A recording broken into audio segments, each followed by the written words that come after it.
Felicitations, my family of fledglings. And ghosts, it's so good to unsee you as well. Welcome to another time zone. Wait, there is one stream where I said welcome, and I promised I would say it more. Welcome. I don't know what I was on.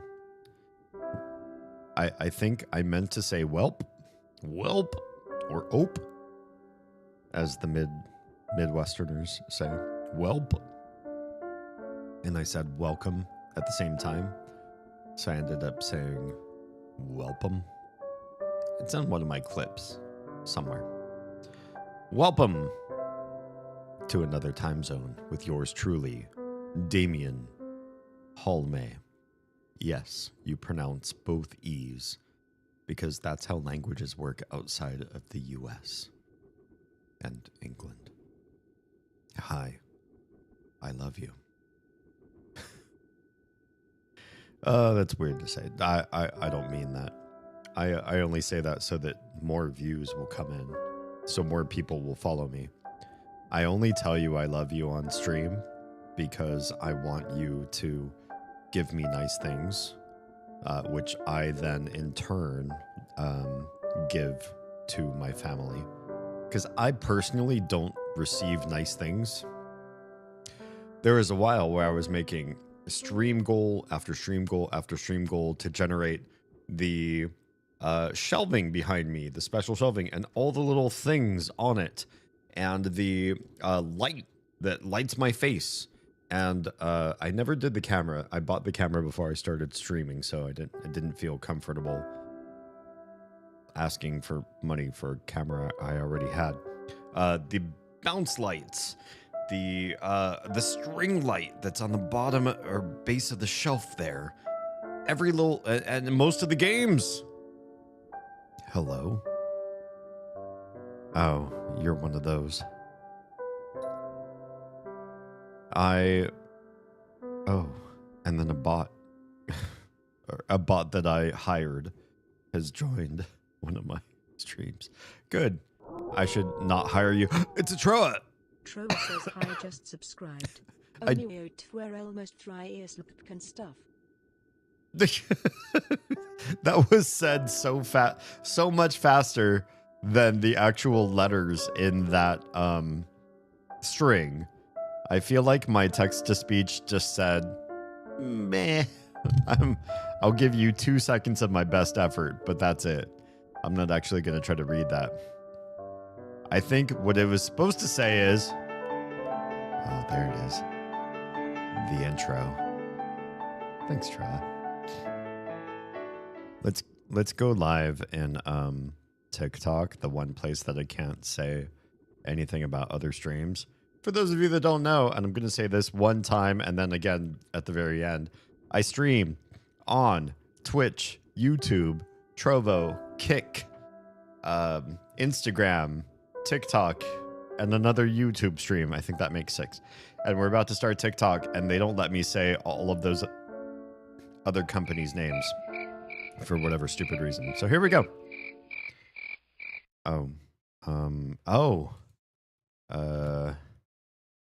I never changed the information. Recycultists, and we're playing Omori, and I'm gonna hit go live. Okay. Did I do the thing? I think I did the thing. Okay. So, oh, Yeti. Oh, snap, it's a Yeti. Everybody, please go send love to Yeti. If you don't, I'm not your friend because I'm Yeti's friend. And if you're against Yeti, there's a war. Albert theories could be right here. Wait, what is this? Oh, no way. Shit. Playing DVD. Dude, you're insane. That was such a short clip. We need to get more Yeti clips. What you need to do is live stream your left hand guitar practice. Yes, it might be a little bit of a slog. Yes, some people might not be that interested in it, but it'll make for great clips. The thing with creatives is we rarely share the journey when we're young in our work. And you're already not young in left-handed guitar. You're already better than most people are at guitar with the backwards hand. We need more clips of you actually playing guitar, I think is what I'm getting at. And it's a kit. Wait, you're old. When did I misspeak? Did I say that? Did I say Yeti's old? Yeti is young. Yeti is a young, nubile, 18 years old, freshly on the market. Don't ask me if he has kids or was previously. Yeah. Okay. So Troa said, because the text-to-speech did such a lame job. OMG, hi, WTF, we are almost 3 years. SLC, for Salt Lake City, for the Z that don't know SLC. Barbecue, BBQ, and stuff. And yeah, that was an awful text-to-speech reading for whatever reason. Yeah.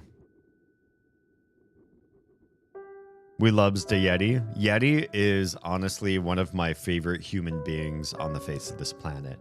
I can't explain to you how inspirational he has been in my life and how much positivity he has injected to me. Like, I personally, I just treat everybody the same. And many people are like, okay, cool, thanks.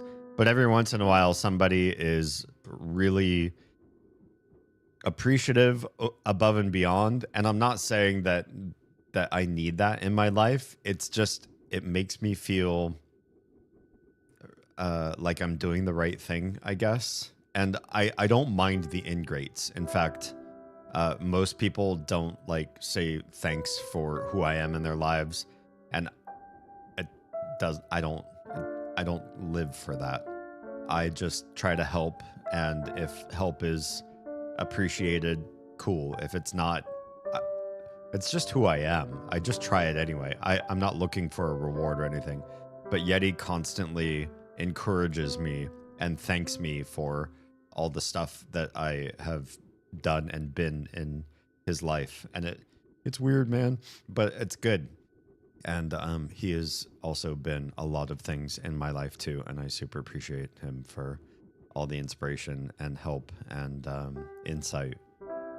Yeah, it's been really cool knowing him and being in his inner circle in his life. And you should go check out Necrogasm because they're an amazing band. If you like anything metal, it doesn't matter what subgenre of metal. You should check them out and see if they're for you, because I think they will be. Yeah. Finally, a clip that's not awful. Yeah, it was short, though. It was kind of short. I do practice it so much. You should stream it. You should be streaming more. You're already not young and you're left-handed playing. Oh, I mean, that's just because today I have a bit of linguistic aphasia. I feel like I started stream ready. I took a long time. I sat and actually ate a late dinner because we didn't have time to make dinner for ourselves. We made dinner for the kiddos, and then we sat down and watched Marvel stuff, and they ate food, and we did, we were just catching up. Oz has shows both days of the weekend that she's got to get ready for. There's just so much going on in this household that we didn't even have real time to eat dinner. So I decided to start my stream late, and while the camera was off and I was here typing things into all the descriptions for all the different platforms, I just shoveled food in my mouth. And then we made it work. Yeah.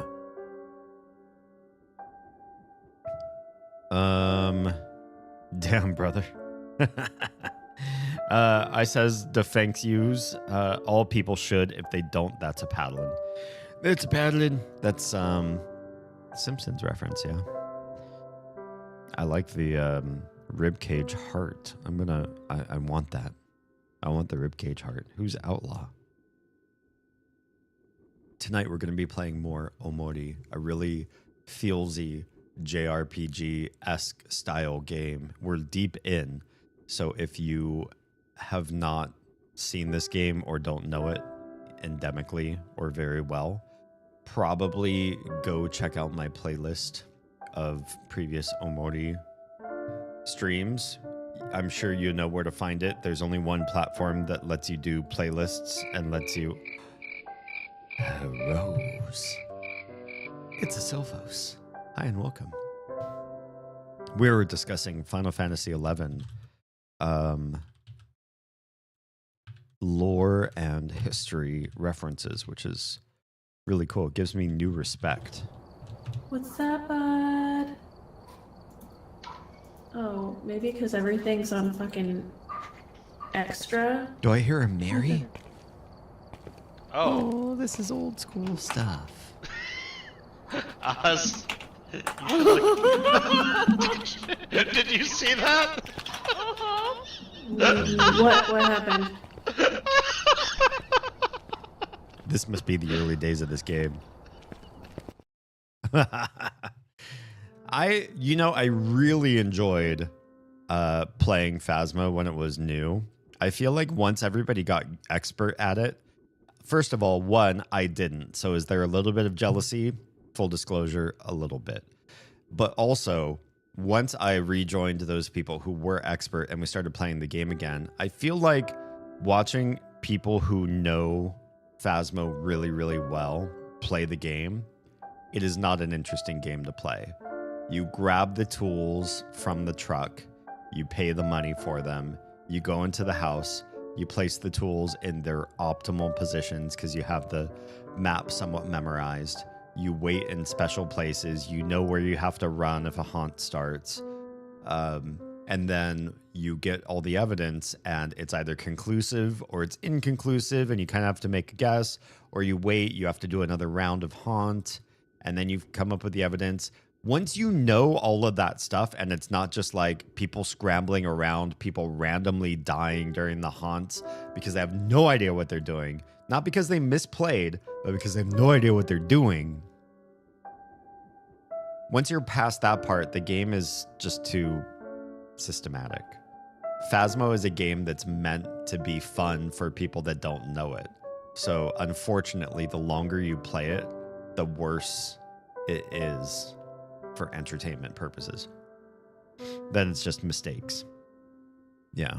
Did I miss the Final Fantasy XI talk? No, I was just talking about how you and I had a thread of conversation about Final Fantasy XI lore and history and how it ties with myth and folklore. Good stuff. New Phasma was fun? Yes, when it was brand new. I fully agree. Play Phasma with me, I'm still horrible, a little bitch. I will tell you, I've learned nothing about the game. And even in the time that we were all playing together, the amount of information I garnered from like other people playing with me, even though they were experts, I didn't. Because that's the other thing. When you play with other people who have a disparity of skill, I feel like they're too quick to do everything. And then you're left with very little to do. So you go into the house and there's a glowing thing here, and there's a crucifix here, and there's salt here, and there's somebody waiting to take a picture of something over there. And like everybody's already in position and taking care of everything. And you just kind of like wander around and maybe die, or maybe just go back to the truck when the haunt starts and it's all done for you. And everybody's like, I think it's a Yao Guai, or I don't know all the words, or all the different ghosts. And you're like, yeah, I too know how to find all those evidence pieces and I've made that decision too. It's only good when everybody is bad. I was so over that Banzo Zune. That game, Jesus fuck, always got music on my mind. Wait. Are we talking about Phasmo? Wait, that band? That game. Oh. Why? Oh, never mind. I understand. You typoed band instead of game because you're thinking about music all the time. Yeah, I mean, same. I often tell people, and if I haven't said this in a while, I feel like I haven't said this in a while, so I apologize if this has been a recent revelation or not. But sometimes I just repeat things because there's always new viewers of my VODs or whatever that are, learning about me for the first time. I have multiple threads going on in my head almost any and every time. It helps me navigate conversation threads. So if somebody goes, oh, that reminds me, oh, look, there's a squirrel, and they like divert the conversation, I'm always able to bring it back to where we were. Because I feel like a lot of people really have low attention spans or are legitimately ADHD. Yes, there are some legitimate ADHD cases out there, but also there are a lot of people who are just like distracted, and for obvious reasons. There's a war for your attention. Your phone, all of your electronics, everything around you is trying to gain some of your attention away from you, and that makes people highly distractible and hard to have like long form conversations with. So I do often have mental threads. It's a jam. Where yes. So I have 4 different mental threads. Oh, is this you? Wait, I wonder if this is more common than not, because one of my best friends, I don't want to dox your name on stream, although I think I mentioned her in my lore stream, but that's like pay to play. One of my best friends, you, Jam, and me, often have 4 streams. I will say that I have 5 streams, but I'm cheating a little bit, and I'll be legitimate here. I say 5, but number 5 is always music. So to Silvos's point, I'm always thinking about music. I always have a soundtrack running through my head. And it could be one song and repeat because I am susceptible to earworms. But I also feel like sometimes I'm just like playing through a playlist, going through an era, randomizing. Sometimes it's really random. I'll be thinking of a song from the 1930s and the next one will be like 90s grunge or whatever. And the next one will be modern. Stuff like that. So who knows? But the fact is, if you ever ask me, and my friends used to do this in high school, not so much in college, but in high school, they'd run up to me and be like, hey, D, what song are you thinking of right now? Or like, what's playing?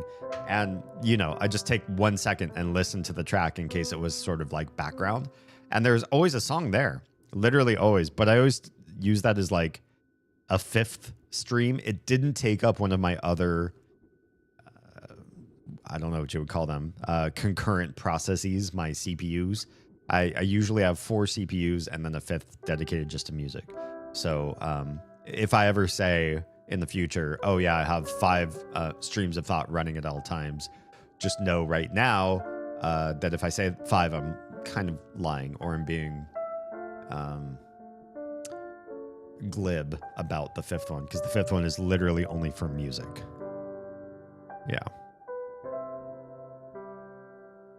I finished my Air Temple Pagoda. Ooh, cool. Amazing. With Fancy there to help me sleep through the nights without stopping all the time. Oh, that's really helpful, because you only need 1 person to sleep the way the server's set up. We're talking about Minecraft, by the way, for anybody that's curious about what Troy was saying. I was able to finish the whole thing in 2 days, and it turned out super nice. I can't wait to see it. I'm glad you enjoyed the video if you got to watch it. I still haven't had a chance to watch it.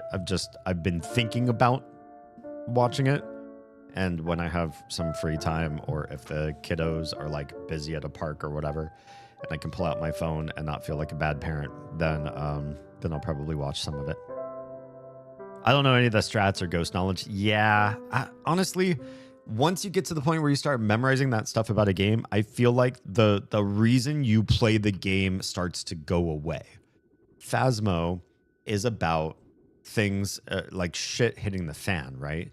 Phasmo is about getting caught by a ghost, getting a friend dying, and then playing with telekinesis around you. Phasmo is about not getting to your goals properly, because every time you get to your goals, it's no longer a horror game. It is a weird sort of roguelike ghost hunter game. And yes, if you just died every single time, that would be boring. But I also feel like if you get to a place in expertise where you win every single time, it's not horrific anymore. And if they add in RNG so that you know what you're doing all the time and you know how to play optimally, but you still sometimes lose, I feel like that's a bad strategy as well. I don't know why, but guaranteed wins, guaranteed losses are both bad, but RNG is also bad. So I don't know how you solve that. I'm not a game developer, but I feel like Phasmo's in a bad place where if you're brand new, you lose and it's funny and it's happy making and it's a good time. And the longer you play, you get skill and knowledge to make the game worse and worse and worse. IMO. That's just me. Unless you just love the, I don't know, graphics or lore. There's really not much lore to that game. Yeah. It was a Mogwai. Don't feed it after dark. Yeah. Oh, that was it. Those are good. Those are fun movies. I miss when people made like kitty horror or like cute tiny monster horror. Did you ever watch all the Gremlin movies? I feel like they were very fun. Or the Critters movies. They were kind of fun. They were a little bit darker, a little bit more violent, but still good. Just like movies about, I don't know, they were horror lights to get kids invested in watching horror films. Like me, because that was my gateway drug. I was over Phasmo so quick. Yeah, definitely me too. Balancing the mix is the most challenging part. I do struggle with that sometimes. I know what I need to do sometimes, but another thread out of my 4 commanding threads will sometimes take over. And so that's a little bit tricky for me, but I'm learning how to manage priorities and which one needs to be in the forefront. Yeah, that can be difficult. Balancing streamers' music and being able to hear their voices. Oh, is my music too loud? Is that what you're saying? But yes, I agree. Yeah. And then there's IRL streamers who are around live music. Oh, yeah. I've seen just like 1 or 2 of them, and it seems fun. I mean, I'd be interested in trying that angle at some point, but I also feel like for me, music is so like spur of the moment and muse driven that I'd start stream, be like, all right, I'm going to make a track that kind of sounds like this. And then I'd be completely dry of inspiration or muse. And I can still write music when I don't have inspiration, but it sounds way worse. The quality of my music that I produce in those moments is bad. And it sounds like I don't have any schooling in it, which I do. So, yeah. Shit, man, I'm having so much fun, but I think I'm going to go game it up a bit. Yeah, do it. I don't know why I said a bit, because that wasn't there in your message. Go game it up and jam some black metal music before bed. Much love, brother. Have a fantastic stream and a great night, brother. Let's catch up soon. There's some big things I want to catch you up on, some of which you can see just in my Discord server, because I think you have all the proper permissions, but also just to talk and hear your voice. Yeah. I rarely play music over other streams because so often streamers have music going. Yeah, it's unfortunate, but at the same time, and I do this too, I usually do it with game audio, but if you don't have that, it sounds really empty. And maybe some people are okay with that. It depends on the type of stream that you do. If I was more like political, philosophical reaction content, which that's not outside of my wheelhouse, I'd be interested in doing more of that kind of stuff. Maybe I would do it without any music, and it would just be like the sound of my voice carrying the stream. But there's also sort of a fear in that. Like, I almost want something in the background just to set more of a setting, a feel, a vibe, something, even if it's subconscious, that lures you away from just listening to the words streaming out of my mouth. Maybe that's just my own personal fears. Yeah. What is a Recycult, and are you playing a video game? Yes, we're playing Omori this evening. Solar, hi, welcome. I love your name. You give everything life on this planet. A Recycult is a group of people who have joined a cult that are promoting recycling over just throwing away your trash in the landfill or whatever. And they are all over the game Omori, which is what we're playing this evening. We're kind of far in. The Recycultists are not in the very beginning of the game, so they're a little bit further in. So we are playing a little bit further in, just FYI. I'm about to buy a game called Town to City. playing the demo and it's pretty good. Is that like a Sims sort of like develop up a town into something bigger sort of sim? Like that's my first guess, but let me know. I saw Ukko and the way they designed the weapon, and my mind immediately went to you because they were so faithful to it. I love that. I personally love anything that is faithful to the Finnish culture. I'm not the most Finnish person online, I'm sure, but I am Finnish. I was raised somewhat divorced from my heritage and my background, and so I'm learning about it through diaspora, through the internet and Duolingo, studying the Finnish language and everything, and like inspired by games like the Remedyverse, which are made by a bunch of Finns as well. So your Alan Wake and Control games and all that sort of thing. And I want my kids to know their heritage a little bit more. We're not, I mean, we live in the US, but we're also not so divorced. I keep using that word. I want a divorce. No, I don't want a divorce. Oz is fantastic, and we're having a great marriage. So don't think anything weird about me continuously using that word. I feel so removed from my Finnish heritage, and I feel like the kids do too, but we're not that far removed from it in a historical timeline sort of things. In the early 1900s, my family was essentially really freaked out about stuff that Russia was doing, especially in regards to Finland and possibly subjugating the country again historically. And so, my particular family bloodline said, hey, we're going to leave Finland because Big Bad Russia is wigging us out, and maybe the US would be an okay place to live. And so, hence, there are now homies in the United States, not just in Finland. So, yeah. A casino where I win? This is amazing. Wait, what? Casino where I always win? That's boring. Oh, yeah. I fully agree. Although I'm scared of casinos, period, because their math is always really dangerous and always in favor of the casino. Otherwise, how could they run a business, right? You have to know the odds are never in your favor at a casino. Joe Dante was an excellent filmmaker. I don't know the name. What has Joe Dante been involved in? I get what you're saying. Phasma needs bounce to be entertaining, and I think the occasional purposeful throwing might be beneficial for everyone to have a fun time. I feel like that's kind of what Stuart does with some of the games that we play multiplayer, because at some point we've established kind of like a prowess in the game, and if there isn't some sort of drama, and unfortunately, even if it's fabricated, manufactured by another player, it's still sometimes better than just having everything your way because you're doing such a great job. Yeah. Still is, I guess. Yeah, tell me about Joe Dante. The Tidy is getting off work shortly and coming over. Please say hi. I feel like I haven't had the opportunity to say hi for me in a while. So please do. Gremlins was traumatizing to me. Oh, really? It was not meant to be a children's movie? I feel like either I was really jaded or disrupted by a lot of horror as a child, or maybe it's just hindsight paints it in a different light with rose-colored glasses or something. But I definitely felt like it was like fun and funny to watch the Gremlins movies. The studio had them try to market it as one to capitalize on Spielberg's popular film E.T. Oh no, they got slammed for all the terrified kids. I never knew that.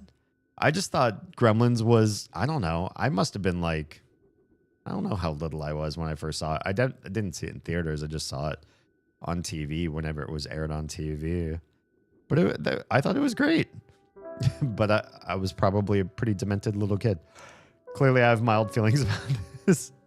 Kit, I'm glad that you don't have mild feelings about things. This is why you're part of this community and why we appreciate you being here.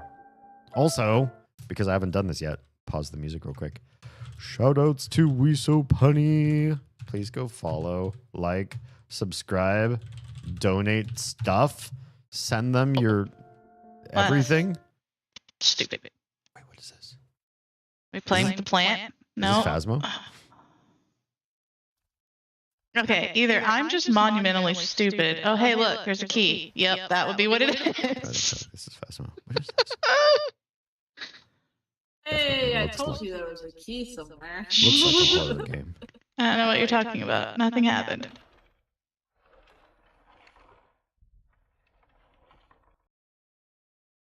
Okay.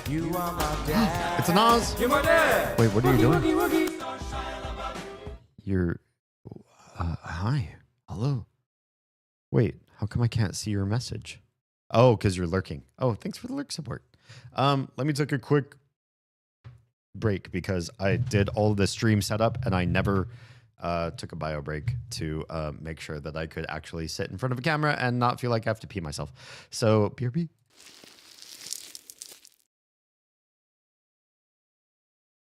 Let's try for that little white glowy. I don't know what it is, but I want it. Oh, how did he hurt me? That's so rude. 55 health taken away from me for nothing. Just because I slammed into his behind the wrong way. I didn't know there was a wrong way until it happened. All right. You know, honestly, as somebody who's looking to turn this into a business, I would follow those kind of footsteps where I would just try to look for whatever maximizes my profits. Except I would hate myself at the end of the night. I would actually tear myself apart. I couldn't just take my money and like rub it against my face and feel better. So I've got to follow a different sort of policy for me. Once again, rage bait works. Yeah. Yeah. It's still engagement, whether you fucking hate it or you fucking love it. It's true. Well, if you ever see me raging 5 years from now, I'll tell you today, a tacit agreement. I did it for the money and not because I'm actually a ragey person. Pull up like Audacity or whatever and do like a Windows recording. It's just gonna come out normal because nothing, you know, everything is pitched. Audacity's gonna be pitched too high too. I wonder if somebody clips what is going on. Will my voice stay deep? Or will everything like unphase itself? Makes one deep for you. I'm not sure how we go about. Jimmy, look what I found. Jeez, what? It's a Doge. I'm gonna drop him off the side of the boat. All right. Such is the fate of all Doge.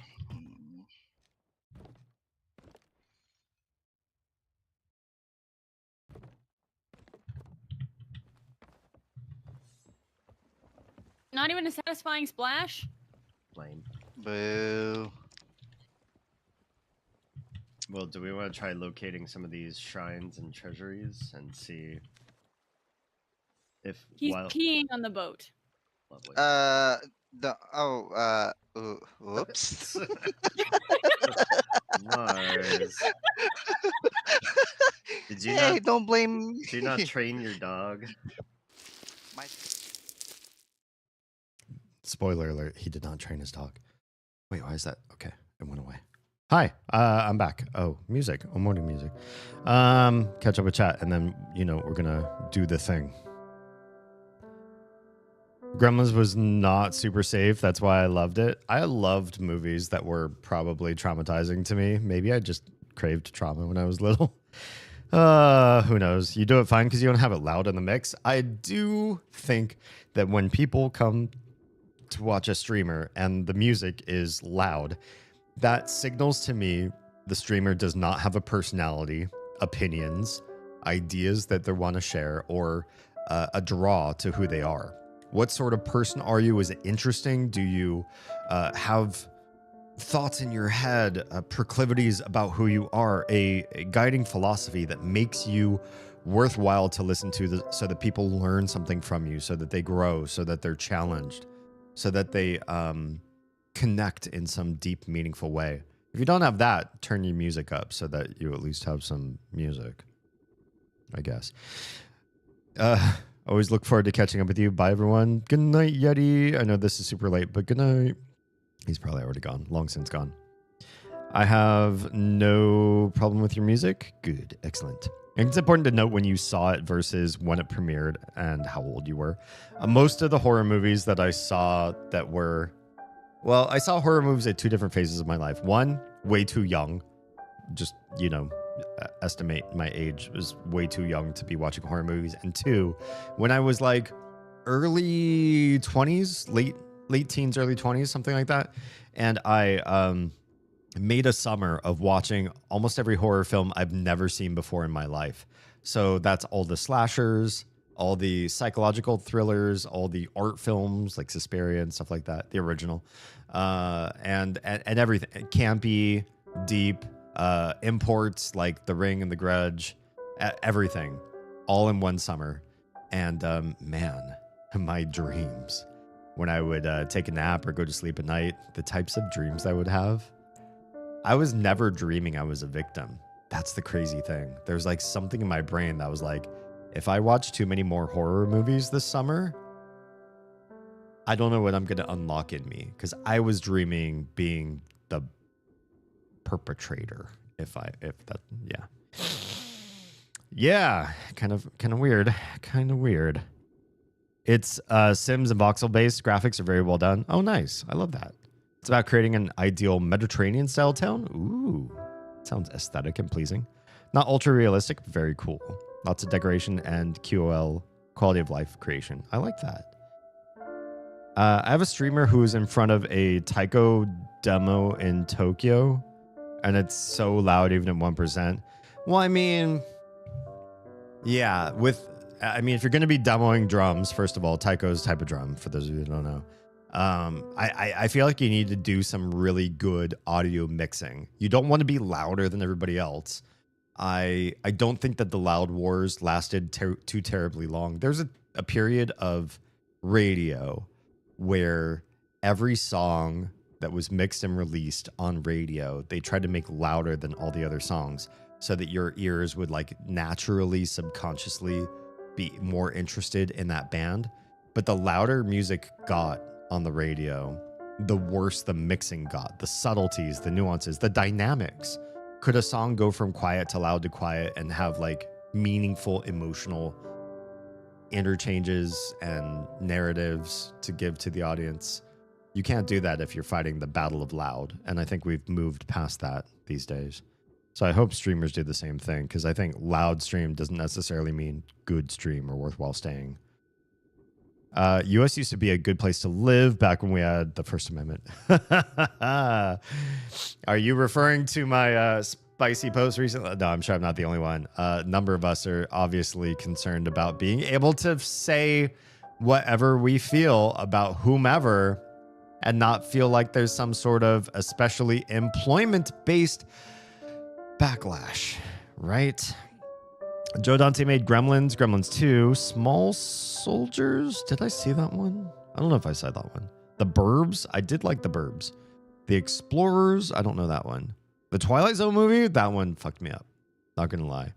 Not many horror movies get me, whether it's at the right age for the right scare or the scare is just done right. But there was one scare in that movie that really got me really good. And that was the boy who could read everybody's thoughts and then do stuff about it. And so everybody had to think good thoughts all the time. And he had a sister who talked too much and he did something to her, and that freaked me out. And I don't know why, that one particular thing or that one scene, but it really got me. Inner Space. I don't know that one either. Gremlins debuted in 84. I saw it in 87. Was it 3 years old?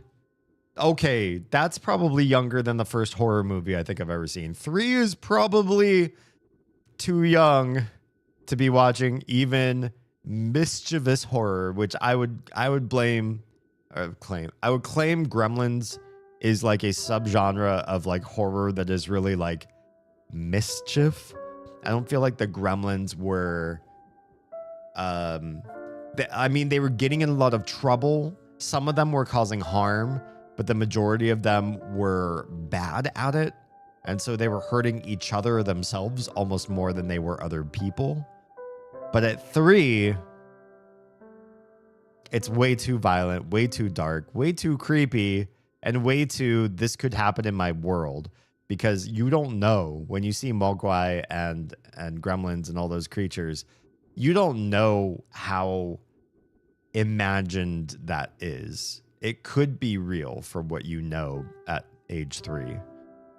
I think my first horror film was not The Gremlins, but my first horror film I didn't watch till I was like 5. Still awfully young. But the difference between 3 and 5 is pretty vast. I do not condone that. Who let you watch that at 3? Let me at him. Just kidding. I don't remember the name of the game. It was an indie game about buying a haunted house. Oh, that'd be kind of fun. Maybe. I saw it on HBO at some point in the early 90s or maybe late 80s. Okay. I don't know. I bet you oh, see, the thing is, I don't mind if you say this in DMs or if you go to the Discord server or whatever, but generally on live stream, and I'll tell you why. We generally don't discuss age. I think it's even in my rules for live stream chat to not talk about age.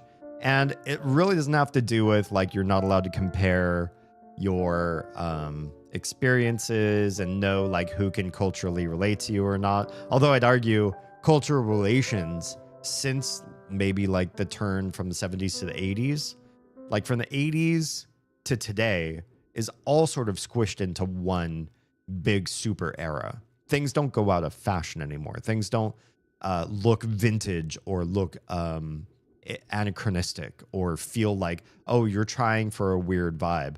Today, you just do what you want to do, watch what you want to watch, play what you want to play, dress how you want to dress, and nobody cares or feels weird about it. Well, some people do, and, you know, fuck them, ignore them, because it's not worth anybody's time to criticize anybody for finding a style that you like, either contemporary or vintage, and running with it because it makes you happy.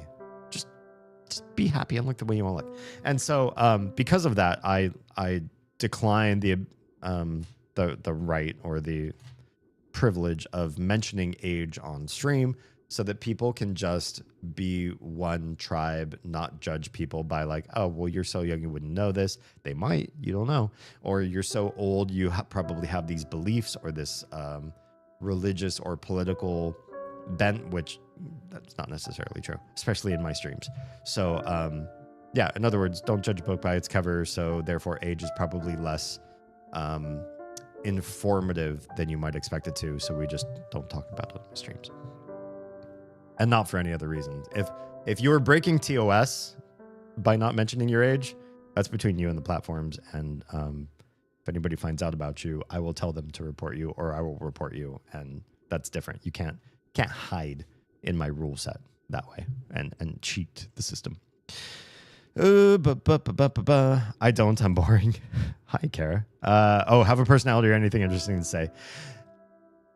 It might come to you. I know that you've gone through a lot of like interesting journeys in your last few years, and you do have some background and history from what little I understand of you that might be interesting to talk about.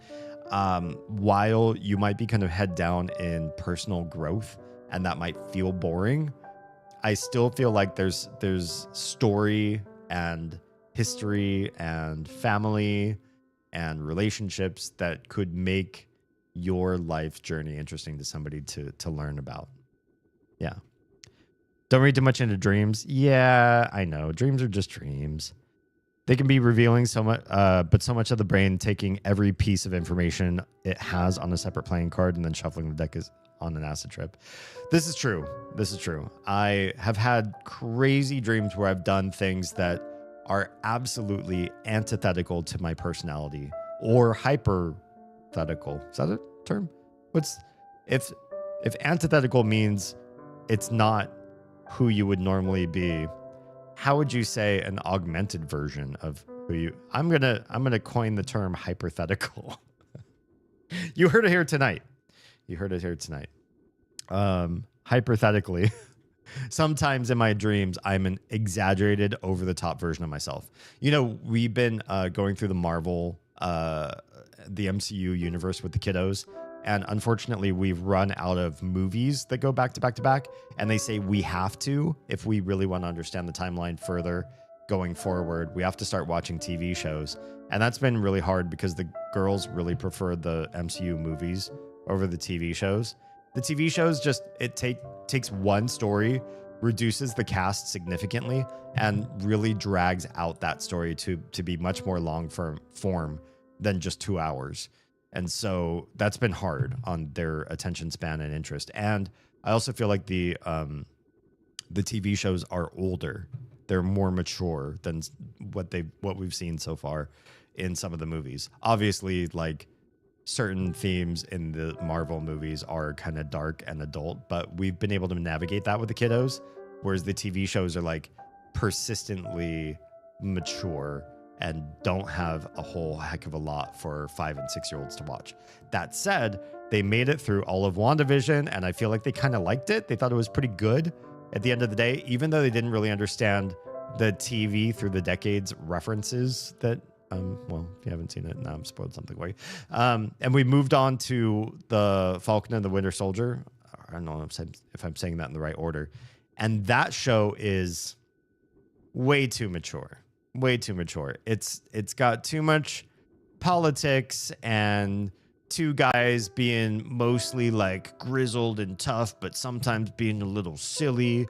But they're like silly for like older people silly. They're not like little kids silly. And it's been a rough journey. But the reason why I mention that is because it was related to the dreams thing. How is it related to the dreams thing? Shit. I was getting somewhere with all of this. Relating it to dreams. I've had dreams where I have been very much me, hyper me. Damn, I lost my train of thought. Because we were talking about antithetical, hypothetical. Some dreams I'm more me than me. And then why did Marvel come up? The girls haven't really been dreaming about Marvel movies, so it wasn't that. I haven't been dreaming about those movies either, so it wasn't. Oh, yes. It all connected together. In Falcon and the Winter Soldier, there's a new Captain America, briefly, and I'm spoiling Marvel stuff, so, turn away if you are going to be spoiled for things that are, I don't know, like 6 years old now. A new Captain America, and he asks one of his friends if he should get himself augmented to be a superhero, and his friend said, well, when you have like lots of extra power, when you gain power, doesn't that just make you more you? Which is a fallacy. They usually say that power corrupts, and absolute power corrupts absolutely. That's the big cliche, right? So this guy's balking, this one character in the show, balking against that and saying, no, power doesn't corrupt you. It just takes what you have inside of you and makes it more that. And this new Captain America, when he thinks about whether he should get this power and what happens when he does or doesn't get it and what's inside of him that gets augmented, that's all part of a show that maybe you guys should watch. But I do feel like my dreams, while sometimes feeling like they are asserting that point, in your dreams, you have unlimited possibilities, right? You can dream fantasy and have powers and do things that are impossible to do. And so therefore, maybe in your dreams, you're always an augmented version of yourself. I would argue that it's such a chaotic, wild mess in there when you do dream that, yes, sometimes some of us have dreams where we are a fuller, more colorful version of who we are normally, but we are also a bunch of things that we wouldn't be when we wake up. I've woken up strongly disappointed in myself or severely confused. Like I was a completely different person in the dream with a different background and a family that was different than my own. And like my tastes and my interests and my motivating factors were all different. And I wake up and I was like, that wasn't even me. I dreamt into somebody else's life. Have you ever had that? Just curious if that's just me or not. The eye door was so crazy in the Twilight Zone movie. The eye door. I don't know if I remember the eye door. I need to watch that one again. Maybe it'll be tame at how old I am now. My husband has rapid eye movement sleep behavior disorder. I don't know what that is. I hear his dreams in Dolby level quality. What does that mean? It's weird shit. Most of the time, what I tell him he said is so different from what he saw. Like his mouth, or like he's speaking in his sleep, and it's depicting a different dream than the one that his brain is actually remembering him having experientially. That would be crazy. Imagine if he's having multiple dreams, and when he wakes up, he remembers one level of dream, and there's another one that comes out of his mouth in spoken word, and that's not that dream. It's like a different thread. Like Jam has 4 threads, I have 4 plus music threads. What if it's like multiple threads of dream? I wonder. That'd be interesting. Yeah. Except me, I talk about being ancient all the time. Yeah, true. I mean, I'm starting to get, these hairs are looking less and less blonde and more white, especially right in the goatee area. I don't want to get rid of them. I feel like they're, it's like wisdom whiskers. You know what I mean?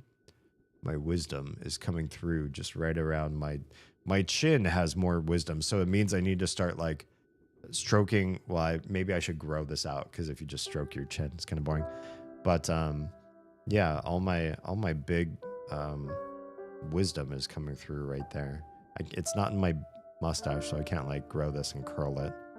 It's not so much anywhere else. I kind of wished, I've seen some people, this is extremely rare, I think, but I've seen some people get like a shock of like silver or white, just like in a streak in their hair, and it's very distinct and bold. I don't think that's happening to me, but can't choose how your hair ages, right? Gremlins had a kill count of 9. That feels high. That actually feels kind of high. Surprising. The original script meant to feature a massacre of people at a McDonald's. Wow. Whole families dismembered by the gremlins. The dog was meant to die. Oh, that's a cardinal rule you're not supposed to do. The mom's head was going to be thrown at Billy by Stripe. Oh, yikes. Yikes. Yeah, that's a lot. He talks in his sleep like he's awake. He also has enough control over his limbs to... Wait, has control to hit or kick? Or lacks control? Because I think when you're dreaming, your body is supposed to be almost not able to move, right? Mine does. I dream about like when I was last asleep. Was that last night? Or did I take a nap? I think it was just last night. I dreamt that I was carrying something and I dropped it. And then I reached my hands down real fast and grabbed from underneath again and caught it again. So it didn't fall. I mean, it fell just a short distance. It fell like, oh gosh. And then I reached down real fast and caught it again.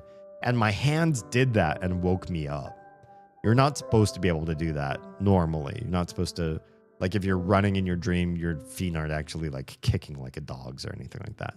But sometimes it happens to me and I feel bad. Not as bad as I'm sure Oz feels though, because Oz has straight up hit me a couple times. Not a lot, but a couple times has really hit me completely asleep.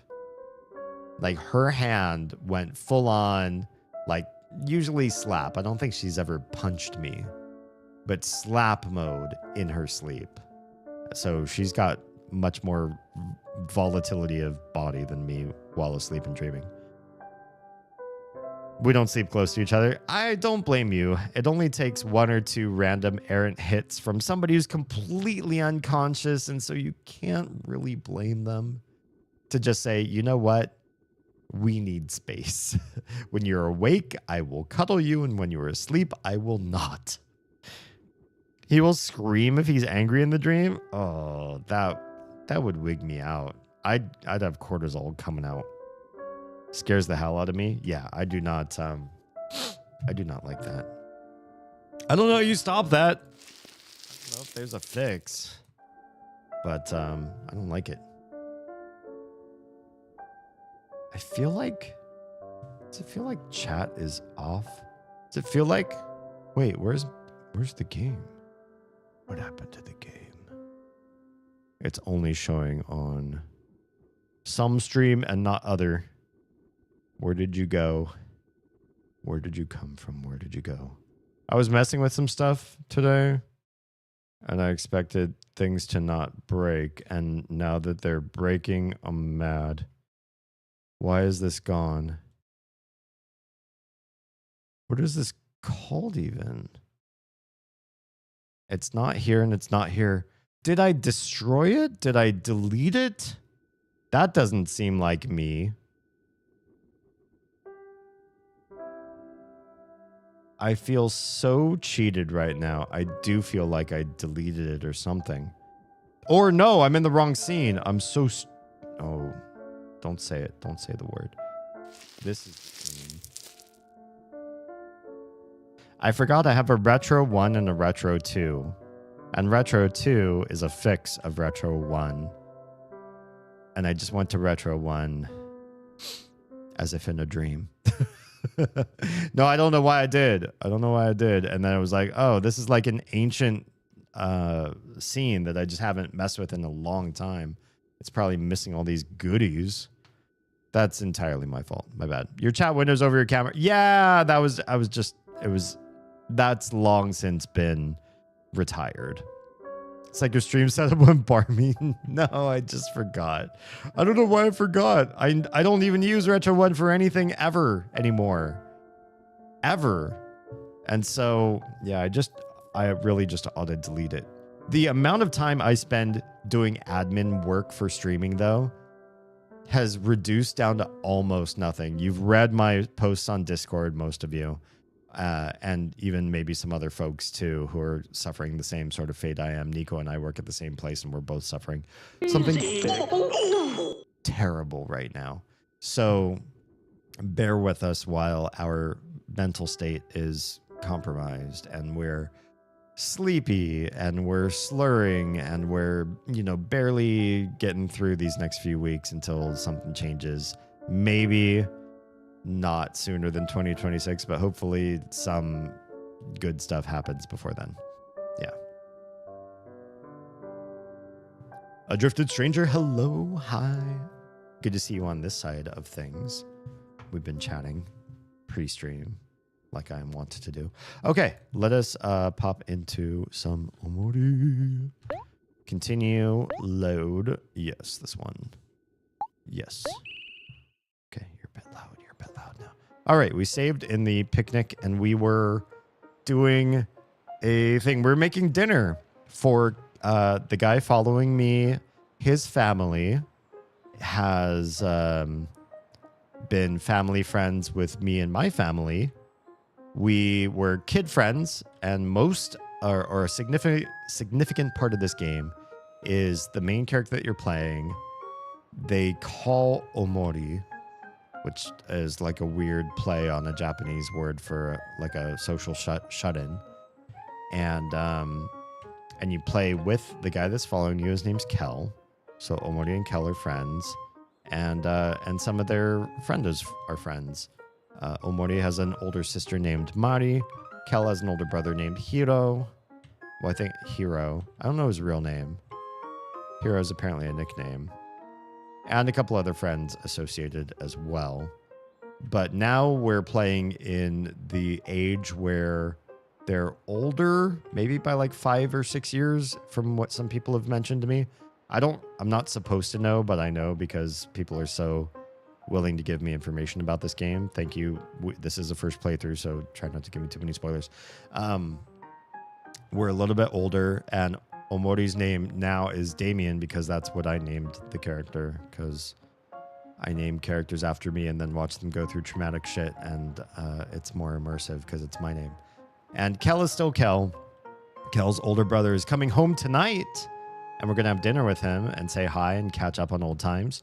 And Damien's older sister, who's still Mari, is not with us anymore. She's in a cemetery. We visited her tombstone. And we've already lost. Let's say goodbye to... If you're catching me from another platform because your platform's stream has ended, thanks for being here. Okay. There's a rock, paper, scissors person over here. I think we do want to play these and see what happens if we beat all of them tonight. Or, I mean, just in general. Doesn't have to be tonight, but I do want to beat all of them because I'm a completionist. Life's been kind of stressful lately, but people watching out here helps me put things into perspective. It's a Crimson Dawn! Hi and welcome. Crims, it is good to see you here. Hi, thank you for a quick hello. For those of you that don't know Crimson already, he has recently started his own streaming career. I highly recommend following. He used to stream back in the day. You want to lick my cherries? But now it's been much more. So much more.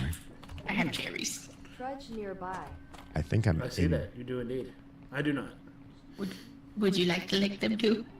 Hey guys, behind you. I think I was with everybody that night. That was a fun night. We do have our fun playing party games and mayhem games. So if you ever want to catch me on a night where I don't stream or I might be socializing, this is maybe a good place to find me. Haley's stream and Crimson streams are generally places where if they are playing multiplayer games, you might find me cameo. So, and I probably won't mention it on Discord or anything. Well, maybe I should start. Help promo other channels. Yeah. Not that clip. Crimson is the best bean and deserves loves. I fully agree. Okay.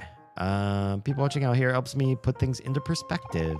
I might make it a habit to come to this park more often. I guess sometimes all it takes to relax is to stop and smell the roses. Hey, is that a pit rock? I have one too. Did you want to clash? I do. Let's clash. Yay, sounds fun. Let's both do our best. Go, Rose Lad. I believe in you. Rose Lad? Let's beat the crap out of Rose Lad. Rose Lad's gonna... Oh, Rose Lad is beautiful. I don't want to fight Rose Lad. Why are you so pretty? Take a paper. Oh, it's paper v paper. We didn't do the thing. You're gonna go scissors to beat my paper, so I'm gonna go rock to beat your scissors. Yes? Did it. Did it. You're going to be mad at that. You're going to choose paper, and I'm going to choose scissors to kill your paper. Because I'm in your head, baby. Oh, no, you went scissors, too. Because you thought scissors and scissors twice would be a good idea. But now you went scissors twice. You're going to go rock to beat my scissors, because I'm going to go scissors again. But instead, I'm going to paper. Oh, no. You're inscrutable. Yeah, this character is ultimately very inscrutable, and I don't know what to do next. I think it's going to be paper again. Be a rock. Be a rock. Be a rock. Oh, crap. You went paper, too. I'm really confused now. I super don't know how to beat this. I'm just glad it wasn't the same clip for the 20th time. I feel like that one clip of, God, what's the game? That one shooter where you're like, you're completely owning, and it's a great clip, and it's, you know, highlight of your gaming career, how well you did in that last moment. It's a battle royale game. But it gets played way too often this year. Promo material. Time to replace it with other lies and slanders. Yeah, well. That's just our opinion. Apex, that's right. Thank you. Paper again. God, if they go rock right now, I'm so mad. So mad. Nope, they're going paper again. So many times paper in a row. But now they're going to go scissors to break that. Oh, but if I go rock, what if they go paper again? I'll go scissors, but maybe we will. I feel like we're going to tie. We did. We did. I should have gone rock. And maybe they'll go rock right now.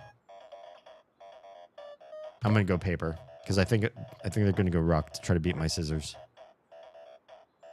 Oh, I got hurt. I got hurt.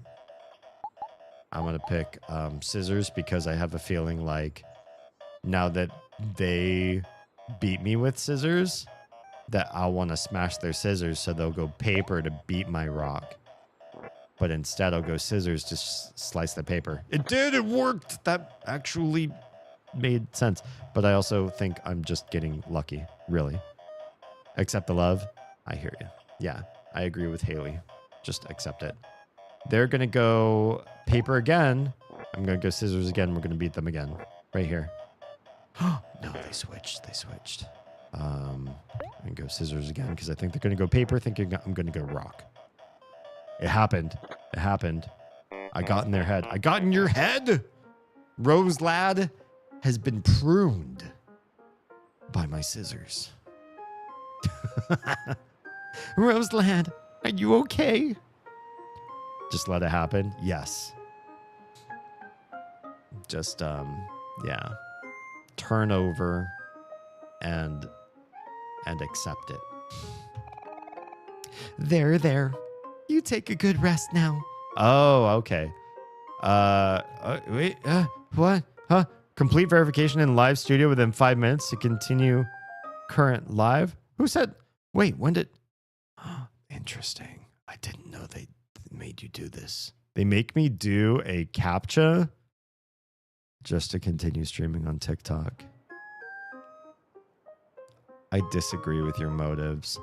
This reminds me, I'm going to pause right here and say, I went to a local, it's like an Asian fusion place.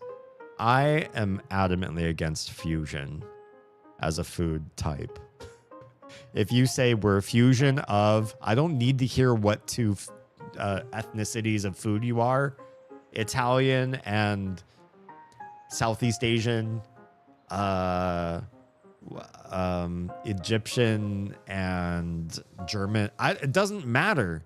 You said the word fusion. I distrust your food outright. But this place has pretty good like fresh foods and build your own options. And we've gone there a few times, more than a few, and had some pretty good experiences, but only in the next city over. It's a chain, or I think it's like a franchise, so people can like buy it.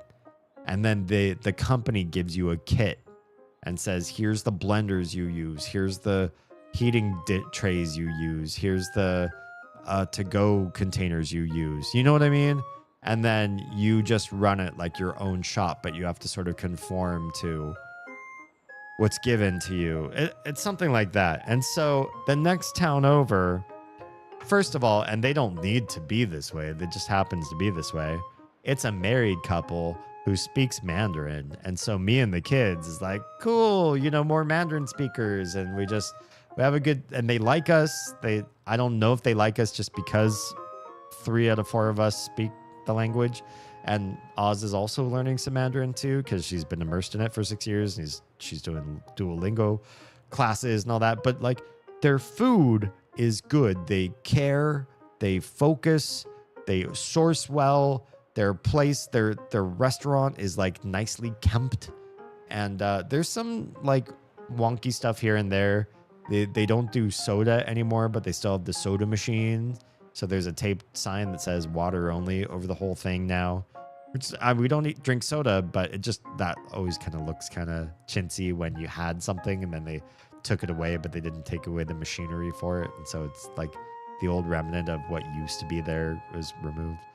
Kind of sucks. But the one in like Chick-fil-A? How so? Maybe. But the one that's in our city, not the city next door, but the one in our city, I went to today because I had to. The Tiny has like a parent-kid lunch event thing that we didn't pack her lunch, so I was gonna go somewhere and get her lunch, and I got it from this place because it's the place where, yeah. Anyway, so I went there, and there's a sign that's made of decals on the door that says their hours, open at this hour, closed at this hour. And then above that, they have a paper taped to the door so that you can see it from the outside. And it's got big handwriting, like really big, bold, like read the fuck out of this piece of paper, you guys. and it says the store hours. And I was like, oh, did they change the store hours? Here's the weird thing. The paper and the decal have the same hours. Why did they need to write the paper? Because they feel like everybody was ignoring the decals. And so they taped on that piece of paper. And I was like, all right, maybe people just ignored the decal enough and came in and said, hey, what time do you close? Or they tried like 15 minutes after the doors were locked and like, hey, what gives? You guys are closed already? And they're like, yeah, look at the door. And they're like, well, I didn't see that. It's a weird color. I don't look at decals. And so they put the I was forgiving of that. I was forgiving. But it goes further. I'll pause to read Drifted's comment. Being an operator where you own the store but still work for the corporation? Oh, I didn't realize Chick-fil-A did franchises like that. Interesting. The place you're talking about sounds way better, though. The food quality is better, except for the one in our city. The one in the city next door is great, but the one in our city, not so good. So I walked in, and I had that in the back of my head, but I didn't think anything of it. I thought, that's stupid customers. Stupid customers ignore the decal that's already there on the door, and then like try to get in when it's closed, or ask what time they close when it's already, they could read it on the door. I just figured stupid customers being stupid. And then as soon as you walk in, it's one of those like Chipotle, like you walk down the row of ingredients and you build the food yourself, or you could just order like a pre-made. But I don't like to order pre-made. I like to make them myself. And right at the start of the line of dishes where you can start ordering how you want it made if you want to do it yourself, there's another piece of paper. And it says, if you're using a meal card, mention this first before you start ordering your food. And I was like, what's a meal card? Is that like their discount program or something? And like, why isn't that? I don't know. It could either be like an official sign, which it wasn't. It was just a piece of paper on the sneeze glass. Or they could train their staff that when you come in and they say, hi, welcome to fill in the blank. Hi, welcome. And then ask you, are you ordering with the card or not? And then you answer then. But they did it in a piece of paper instead, which felt, not terrific. But I'm going to ignore that too, because maybe there's just been so many problems with their system and they order their food and then they say, oh, by the way, I have a meal card. Then you have to void the entire order, start it all over again. Maybe it's a big problem. So I ignored that piece of paper too.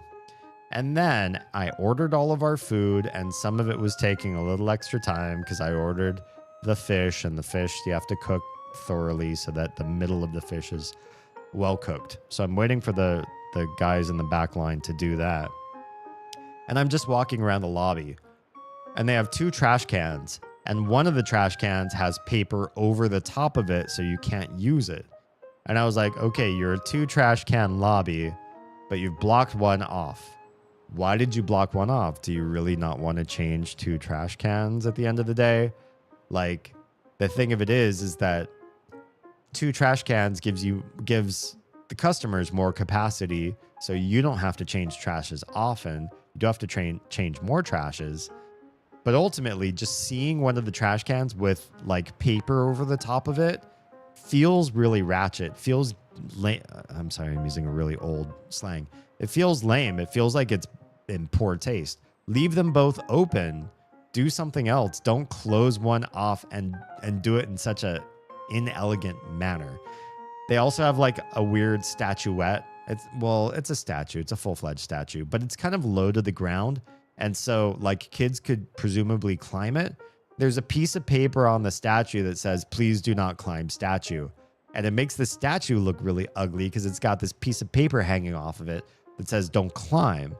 And I was like, all right, it's paper on that. There's paper blocking the trash. There's paper at the start of your order that tells you what to do with your meal card. There's paper before you even walk in the door that says what their hours are, even though they're not different than the actual decaled sign order or hours on the same door. And I started looking around for pieces of paper everywhere. And there are more. There's a paper on their soda machine, just like the one that we like. The one in our city, their soda machine is also down. And it says, soda machine down, water only. Okay, that's fine. There's another sign as you head toward the bathrooms that says restrooms are for customers only. And now I'm just feeling like this place fucking hates customers. No wonder I walked in and it was slow. No wonder this place, like, we always want to go to the one in the next city over.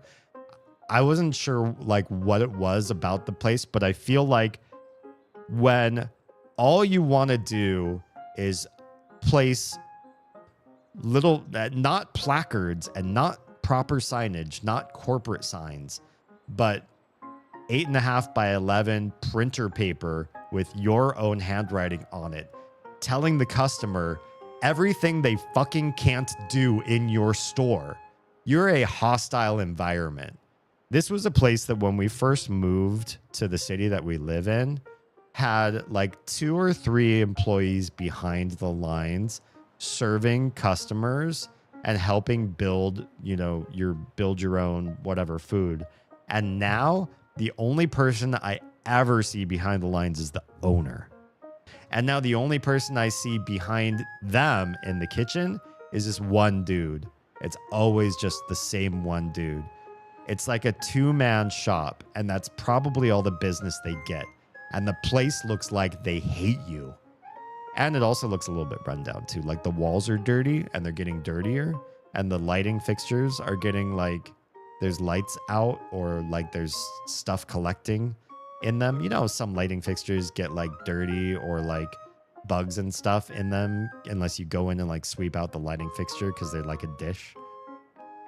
The whole place is starting to like look run down more and more. And if you had more than 2 people on staff, somebody could actually go through and I guess clean it up. But I don't feel like the owner cares. They're literally probably just there so they can make enough money just to like live. And they super don't want to run a restaurant. And I personally don't like supporting people who don't even want to be there.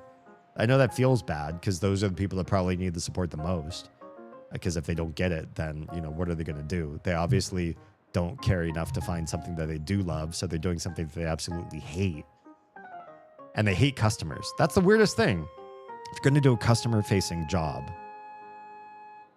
probably don't enter that line of work if you hate people, if you hate customers in the first place.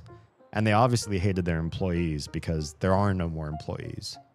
Also, when we first moved there, we found out that the people behind the line, the like people who are helping customers build their food, somebody said that it was like their last day. This was a long time ago. And they said part of the reason why it was their last day is the tips were taken away from them. Not split. Tips split across all employees, I feel is already super unfair. If you do a really good job rizzing your customers, you deserve the tips. And your friendos who are also working there that suck at Riz do not deserve tips. Hot take, I know. But if you suck at your job, you don't get extra money for sucking at your job. Period. The people who are good at it, people who are good at Riz, people who are good at faking it to make their customers feel comfy, you should get more money because you're doing dumb stuff to get that money. You deserve that money. And the people that don't do that stuff don't deserve the money. Period. Flat out. Anybody... Oz is already done. And the only thing worse than sharing your tips... Hi, Goblin Raid. You're just going to hear the end of this rant. The only thing worse than sharing your tips with people that don't deserve it is having all of your tips taken away by the owners. Not redistributed, just taken. You deserve, if you're the owner of a place like that and you take away everybody's tips and you keep them for yourself, you deserve to lose every single employee. And one day, I hope, I pray, that line cook finds something better too and leaves the owner completely alone. And then what are they going to do? I don't make tips and I still fake it. Yes, I fake it too. I don't fake it for tips right now, but I used to. But if I did and I got tips, I wouldn't want to share them with people that don't do their job. 100%. Also, shout outs to the streamer of Oz. Let me pause the game and say hello, welcome. How was stream? I know tonight was a little bit of a shorter one. How are we all doing tonight? Welcome. Toby and Alba got together. What is this? Is this a game? Just looks like an old Flash animation. What was that?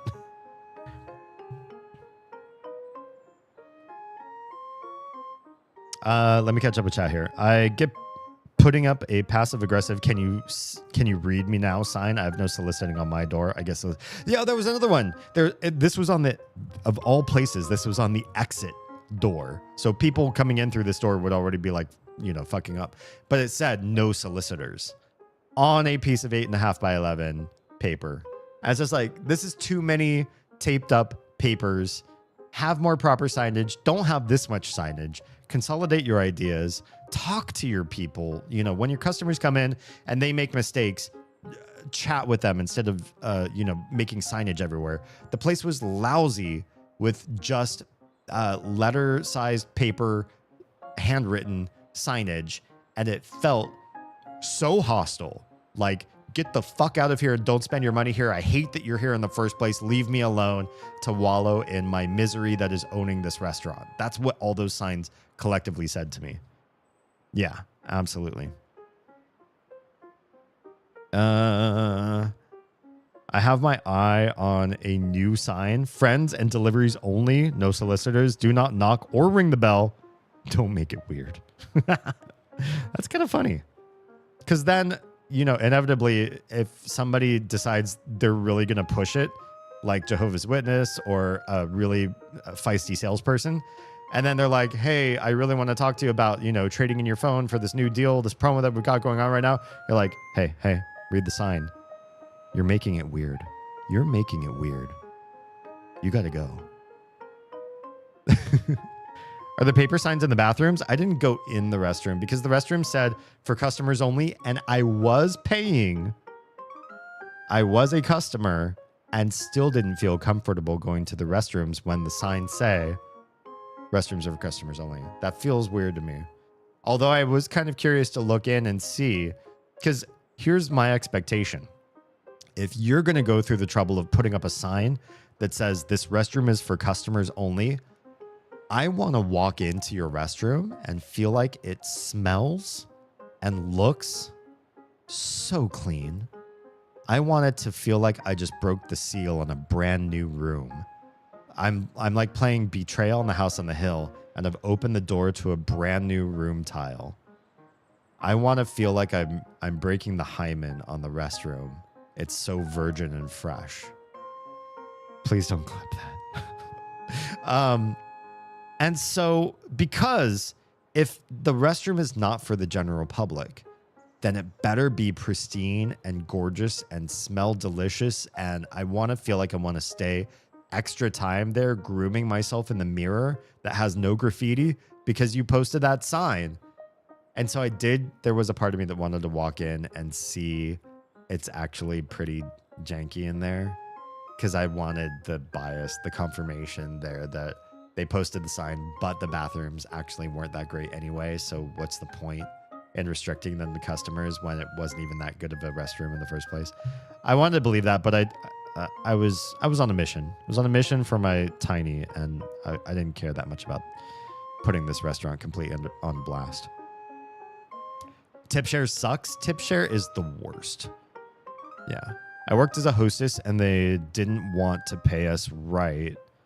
So included the host staff in a percentage of tip share, created a bad environment. My last server job, food server job, I was a server, a waiter of tables for people eating dinner. And I had to pay the bar staff whether or not my tables got alcoholic drinks. And I had to pay the hosts whether or not they came and cleaned my tables, asked how everything was, even if, you know, whatever they did or didn't do, there's a percentage of my tips that went away to bar staff and host staff. And I felt like that was awfully unfair. I'm falling asleep playing Soma, which is a feat. That is a feat. Oz and Soma have been a bit rude. Yeah, Soma's been quite a catalyst of cortisol. That sounds like a good band name. So to be falling asleep in that environment, that's intense. I didn't want it, but it was that or not get paid. I quit after a month. Yeah. And the situation that I was in, I stayed there much longer than I probably should have. But, I mean, that was my prospect at the time. 100%. Oz says the EPs? True. Moth Lake, the end? Huh? What does that mean?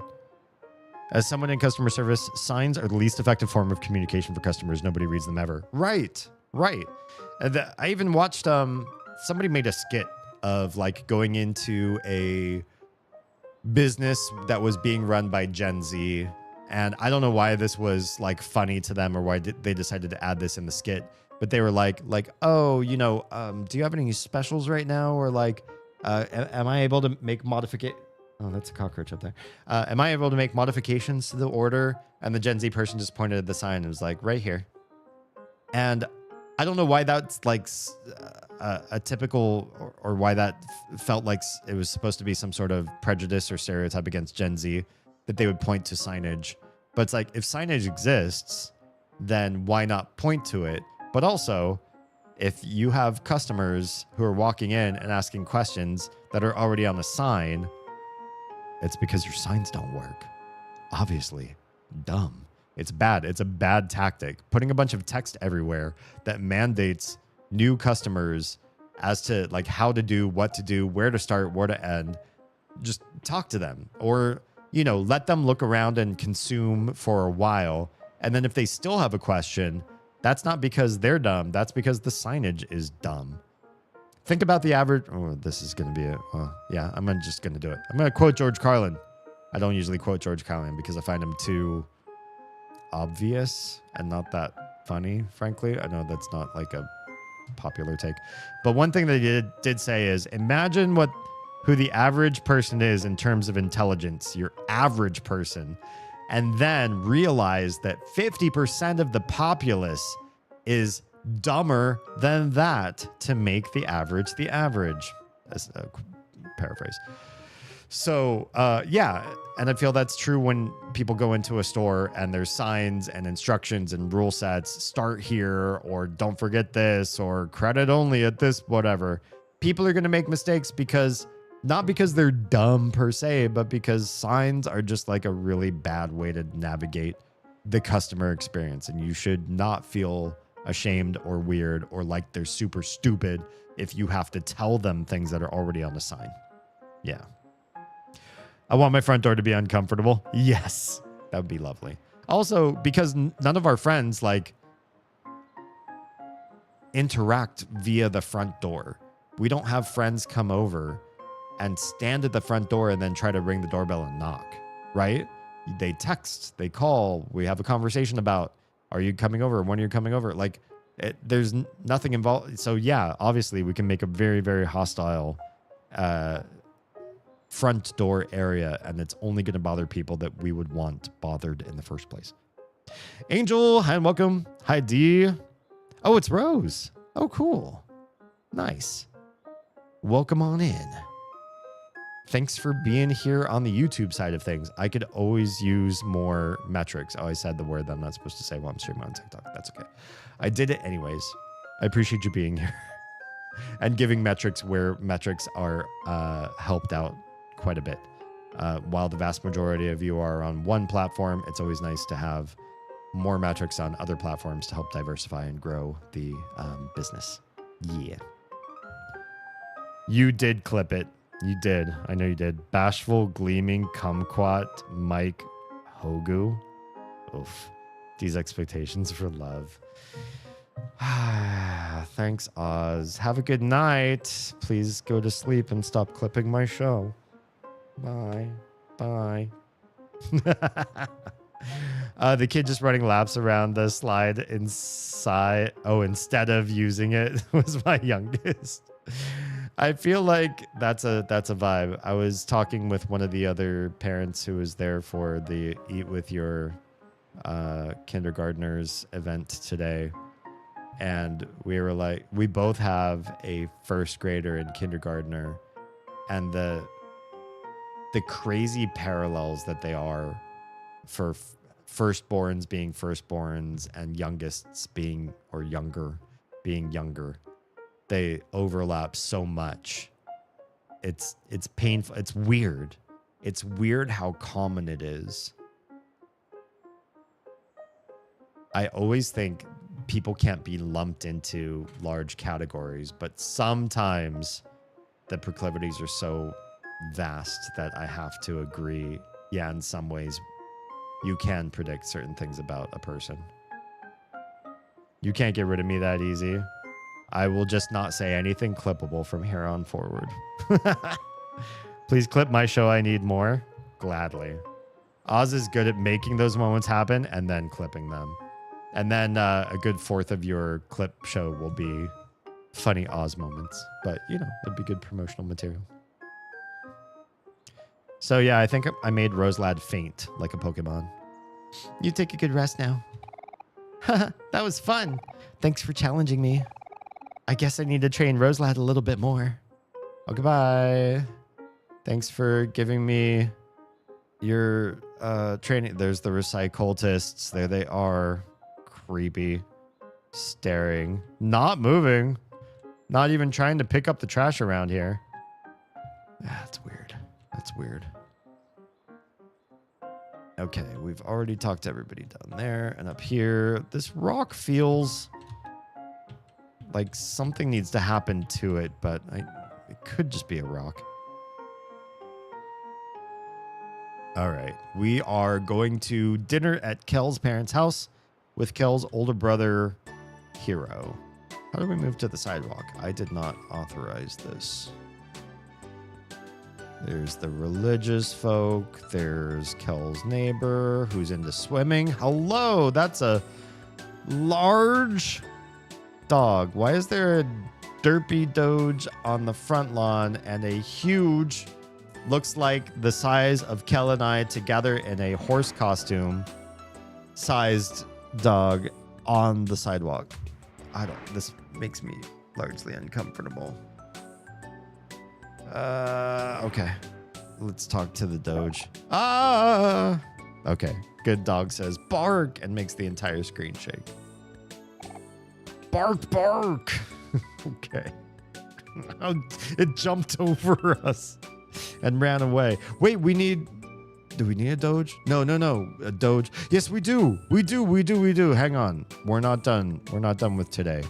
We're not ready to do the dinner with Hero yet. That Doge is missing.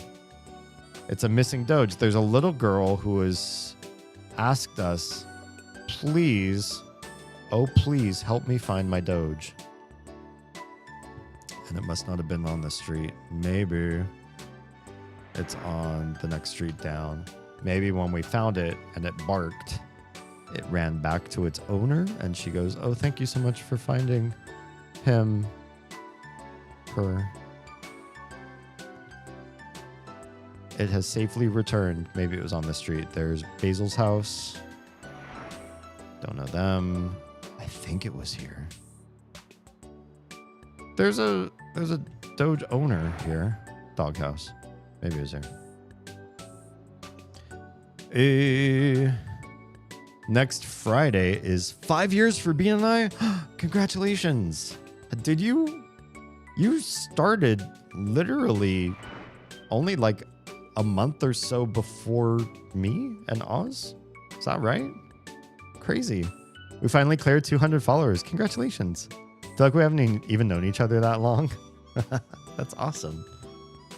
Good to see the time's flying. Must mean you're having a lot of fun together. Time for bed good night. Everybody say good night to Oz. That's really cool. I'm glad you've stuck with it and that, oh yeah, it did return home. and that you guys are having a really good time together, and you're making something more than just like a streaming channel for other people to enjoy, but you're also being something for each other, a great, long-lasting, perhaps forever friendship. Lucas, don't worry me like that. Hey, did you send Lucas back here? If I say yes, will you believe me? I'm sorry for the trouble. Here, take this. Reward for not even doing anything. I literally just walked back to your house after saying hi to your dog. You got a paintbrush. Is that equip? Thank you for the lurk, Troa. The Teddy says, hi, I'm going to go show off my new projects and terrify the neighbors. Sounds fun. Please have a good time and say hi back. We're having fun when I visit her in April. We're getting tattoos. Are you going to get buddy tattoos? Are you going to get tattoos where you can like smush them together and they do like a bigger picture? Or I feel like that's more fun than, well, I don't want to tell you how to do your ink. But I always like the ones that are like, they're related to each other and they complete each other, as opposed to being like a copy of each other. Those can be interesting too, depending on what it is. But personally, I like the ones that are incomplete without the other person. That's just how I am. She's my bestie. Love that. Excuse me, my wife and I have matching tattoos. That's fine. You guys are married and you can do what you want to do. I'm just saying, if Oz was like, let's get the same tattoo, I'd be like, no, let's get half a tattoo apiece that we can touch forearms or something, and then it becomes, the full tattoo. I'd prefer that. That's just me. Because I'm dramatic. I'm a bard in real life. I'm a charisma-based rogue bard character IRL. And so to have to smush skin to skin to make a full picture is on my level of dramatics in public. I posted the pic of what we would like to do in Discord. Oh, cool. I take a brief peek. Oh, that pauses everything. Why does the music have to stop when I do that? Ooh, I like that.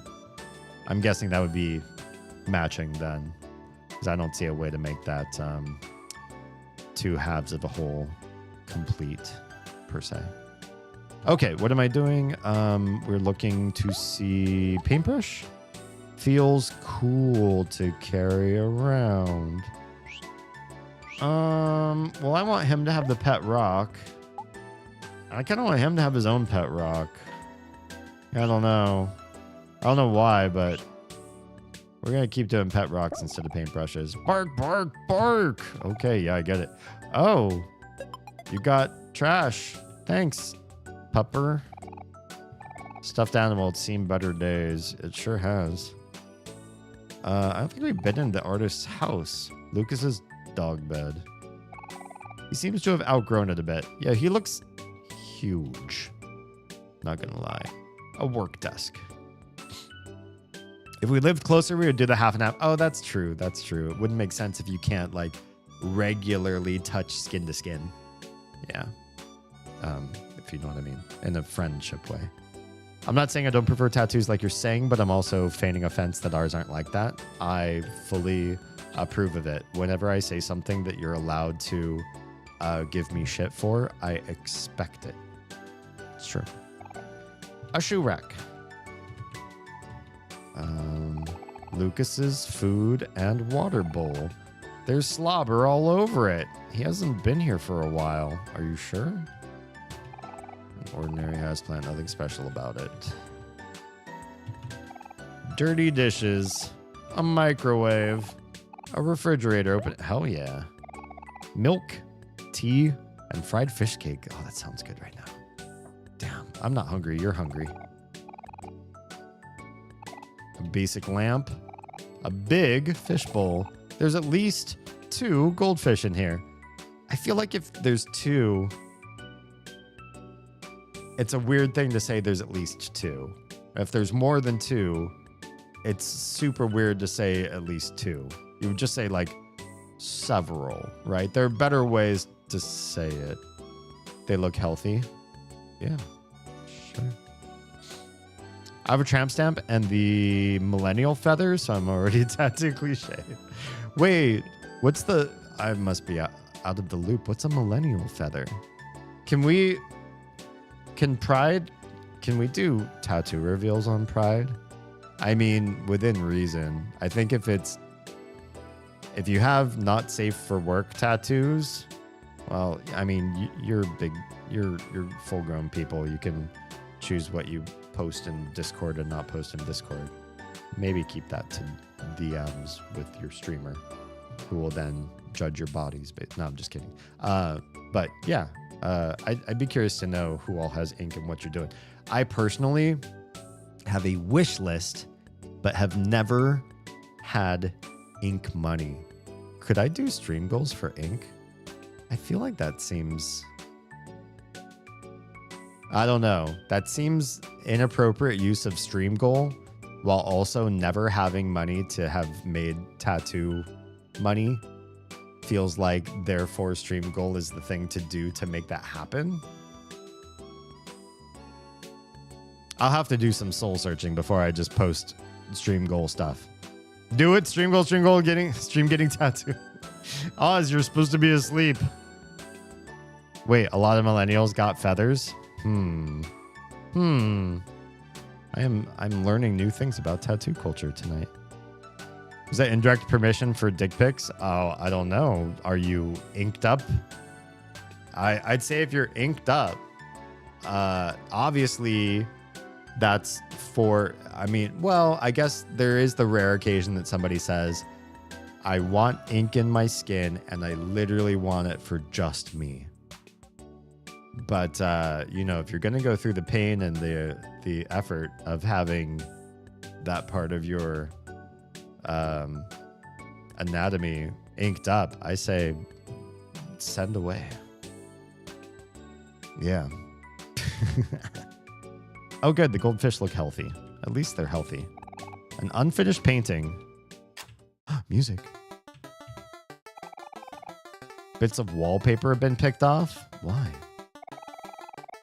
Someone here must spend a lot of time in this corner. Is it the dog or is it the artist? I don't like this music, per se. What is this stain here in the middle? Can't search it. Some cheap paints. Yeah, this is not my favorite track. Oh, it's still going. Can we not? Thank you. It's a little much. Space Ooze, can I just say your name is amazing? Hi, welcome. How are you? I'm pretty good. I was looking forward to this point of my day. I've really been enjoying Omori.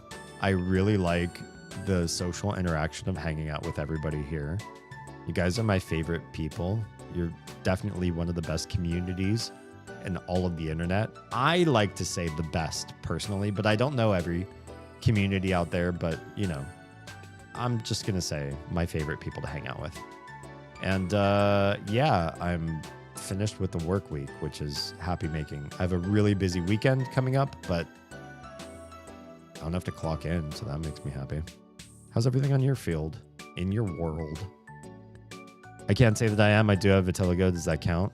I mean, if you're looking for an excuse to send a dick pic, I'd say stop searching for excuses and just do it. A bunch of art books. Oh, they must be full artists. Oh, their bed's on the floor. This bed is on the floor. You are not sure how to rate this. That is interesting, right? There must be something to Amorty, or sorry, Lil D. Like, his brain sees beds and rates them. That's neurospicy, right? There's some neuroatypicality there. That's a plate on the floor. There's a lot of art. They also have art going on right in here. An unfinished painting. Everything's unfinished, though. It's all cheap paints, too. So why is that? I feel like, unfortunately, a lot of stuff's just recycled. A classical painting Just recycled messages. Bathroom. Bathtub. Do we see the thing? Do we get to see the... No. Some mirrors don't have it. And some do. Washing machine and dryer. Okay. Well, that was a very boring bathroom. I also noticed Kel will never follow you into the bathroom. Not that I want him to. Just, you know, interesting. There are some shiny trading cards on the table. What kind? Trading cards are scattered across the floor. Can we be trading card friends? Checkerboard. A bunch of small figurines. There's a TV. Do you want to look through Faux Fact X? Yes. Faux Fact X by Angel. Oh, look, it's definitely thin paper. It's bleeding through. I'm artist. #1 predator. N scary. Why is there an N there? Oh, it's just ends. Maybe they're just, oh, it's just part of the flames. Just says scary. Stupid. Yay. Smelly, stinky poop. Oh, that's Kel. Oh, this artist is not like Kel. Yay or something. Ew. Ew, ew, ew. And stupid. Wow, okay. Wow. I wonder if Kel will have anything to say after we look through this. Oh, this must mean... This must be Morty. Mystery. They corrected the Y with an I. Whoops. Knife. ... Quiet. Question mark, question mark, question mark. Why is there a bone on the ground? Okay. Is there anything hidden? Oh, thank you for reading. That's a nice little thumbs up. Thank you. You're welcome. You're welcome for reading. Kel had nothing to say. This bed is a little on the soft side, but overall, not too bad. You would rate it a 7 out of 10. A bunch of small toy cars. Okay, well. Hey, fantastic. It's lovely talking to you. And rifling through all of your things. Like, that's completely okay to do. So there's also another mini game or something where I was supposed to do a fish for the cat. I don't want to go right to Kel's place. I kind of like no-minded this for a second, but we do want to go back because somebody said that there's a super secret fishing spot in the park. And I just have to remember where the heck that was. We do a save. What I miss is when you're kids, you can ask Mari for tips as to like what to do next. And she'll remind you, oh yeah, you were talking about a secret lake, right? There's like a secret lake through the park, but or fishing hole or something. It was through the park. Now I just don't remember how they said you navigate there. Have fun with the stream, get to relax and hang out with the pup. You know where to find me. Say hi to the fam for me, Crims, including the fur babies. And I hope you have a wonderful rest of your night until you pass out and fade to oblivion. And then wake up in the morning. Please don't forget to wake up in the morning. Well, there is a secret thing here I didn't see before. Is that a honeycomb? An unassuming beehive. Or that's what I meant to say. Why did I say honeycomb? Do you want to disturb it? I did just save. Yes, please. Oh, bees? Battle the bees. Okay. We're gonna battle some bees. I don't know why we're doing this. We're gonna focus. And you're gonna we have no snacks, no defensive. Okay. Encourage. Let's do one really big Little D attack. Big little D. He focuses. Oh, wasp. Oh. Okay, none of them are attacking us yet. Oh, that was an attack. Oh. Oh. Ow, ow, ow. Please don't. Okay, now you're double ready. So, yeah, let's smack the crap out of one of these wasps. Come on. Do it, Amoni. Or, sorry, Lil D. Oh, oh, more damage. Not great. Oh, oh, so much sting. That one whiffed, though. Okay, there's the basketball. How many? Oh, okay, that one died in one hit. Maybe we shouldn't be doing so much bumping up of their attack then. Oh, Maury. Or sorry, Lil D. I keep calling him by the wrong name. He's a kid now. He doesn't have that bad nickname. Damien's Lil D is literally just punching. I think my knife is still on Kel. And oof, I'm really hurt. We don't get experience. We don't get experience. We don't get stuff. We don't get clams. You fight and you get nothing for it. But what we can do is not skills. We don't have any Healy skills. We do have a pocket. And normally snacks would go there. Do you have anything that can replenish us? $2 for apple juice.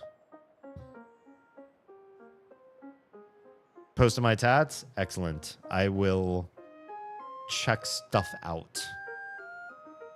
Probably after stream. I don't want to stop stream. I don't want to put up stuff on Discord on the live stream, but I will check stuff out afterwards. Vote yes for the tattoo goal stream. Should I? I probably then need to go to... I need to find a tattoo artist I like and have a conversation with them about what desires I have. Because like I said, there's a full wish list of things that I would like to have happen. Make it happen. Make a lifelong... I mean, not lifelong. When I was little, I don't know if I was thinking of tattoos, but at some point in my life, I made decisions to say, yes, I would like these things. And then literally never had the funds. Even the piercings on my body were funded by other people because I've wanted them for so long and then never had the funds to do so. I have a wish list too. You gotta start somewhere. Yeah, I'm sure after I fulfill my initial wishes, more will propagate. Be like, okay, that was pretty cool, but now I'd like one here too. I don't know if apple juice heals, but we're gonna try it. Yes, drink apple juice. You'll enjoy it. Will I? We'll give it a shot. Snacks. It's supposed to be better than orange juice. I hope it doesn't just give juice. That's the thing. The apple juice was truly made from the ripest of apples. I got no health out of that poop. Well, I can at least save, so hopefully I don't get into another fight. And if I do, I have a save slot to back things up. Okay. Is that way clear now? No. That was just a random fight you could participate in for shiggles. I'm looking for secret fishing hole, please. Where would it be? Mine are all tied to a person or event? I love that. Should we talk about mine before I start the stream goal, or should I wait till I do a stream goal? I think I'll wait until I'm able to... Yeah. Until I'm able to say, here's my goal, here's what I'm putting up online, and then here's what I have in mind. If I say them now and there's no goal, then people will be like, oh, well, I don't want to donate until there's a goal. And if I put up a goal but don't talk about them, then I'd have the reverse problem. Well, what am I even putting money toward if I don't know what you're going to get? What if I don't like the tattoos you're going to get? If you need to talk it out, that's cool. The big thing is I don't know how much to set the goal for. So I wouldn't want to just put an arbitrary number up there. Let's say it's this much.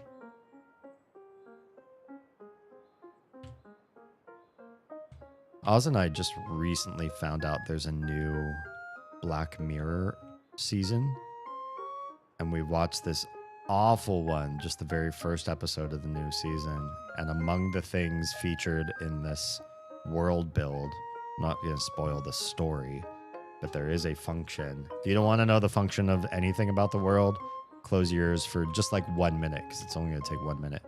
All right, are those people gone? You muted? Mute if you don't want to know about Black Mirror seasons. It involves live streaming, hurting yourself, or doing degrading and awful things for money that then, you know, you use for whatever special stuff. So, I guess we can't just jump down there. So yeah, I feel like it's, well, you really can't go into the street? You can, I don't think I ever tried to walk down the street proper, but you actually cannot. The game refuses you. Such a law-abiding little D. Well, I thought I knew that there was a fishing hole to try to get a fish for the cat that was up on the roof that I'm trying to save, but I super don't know how to get there. I thought I did know.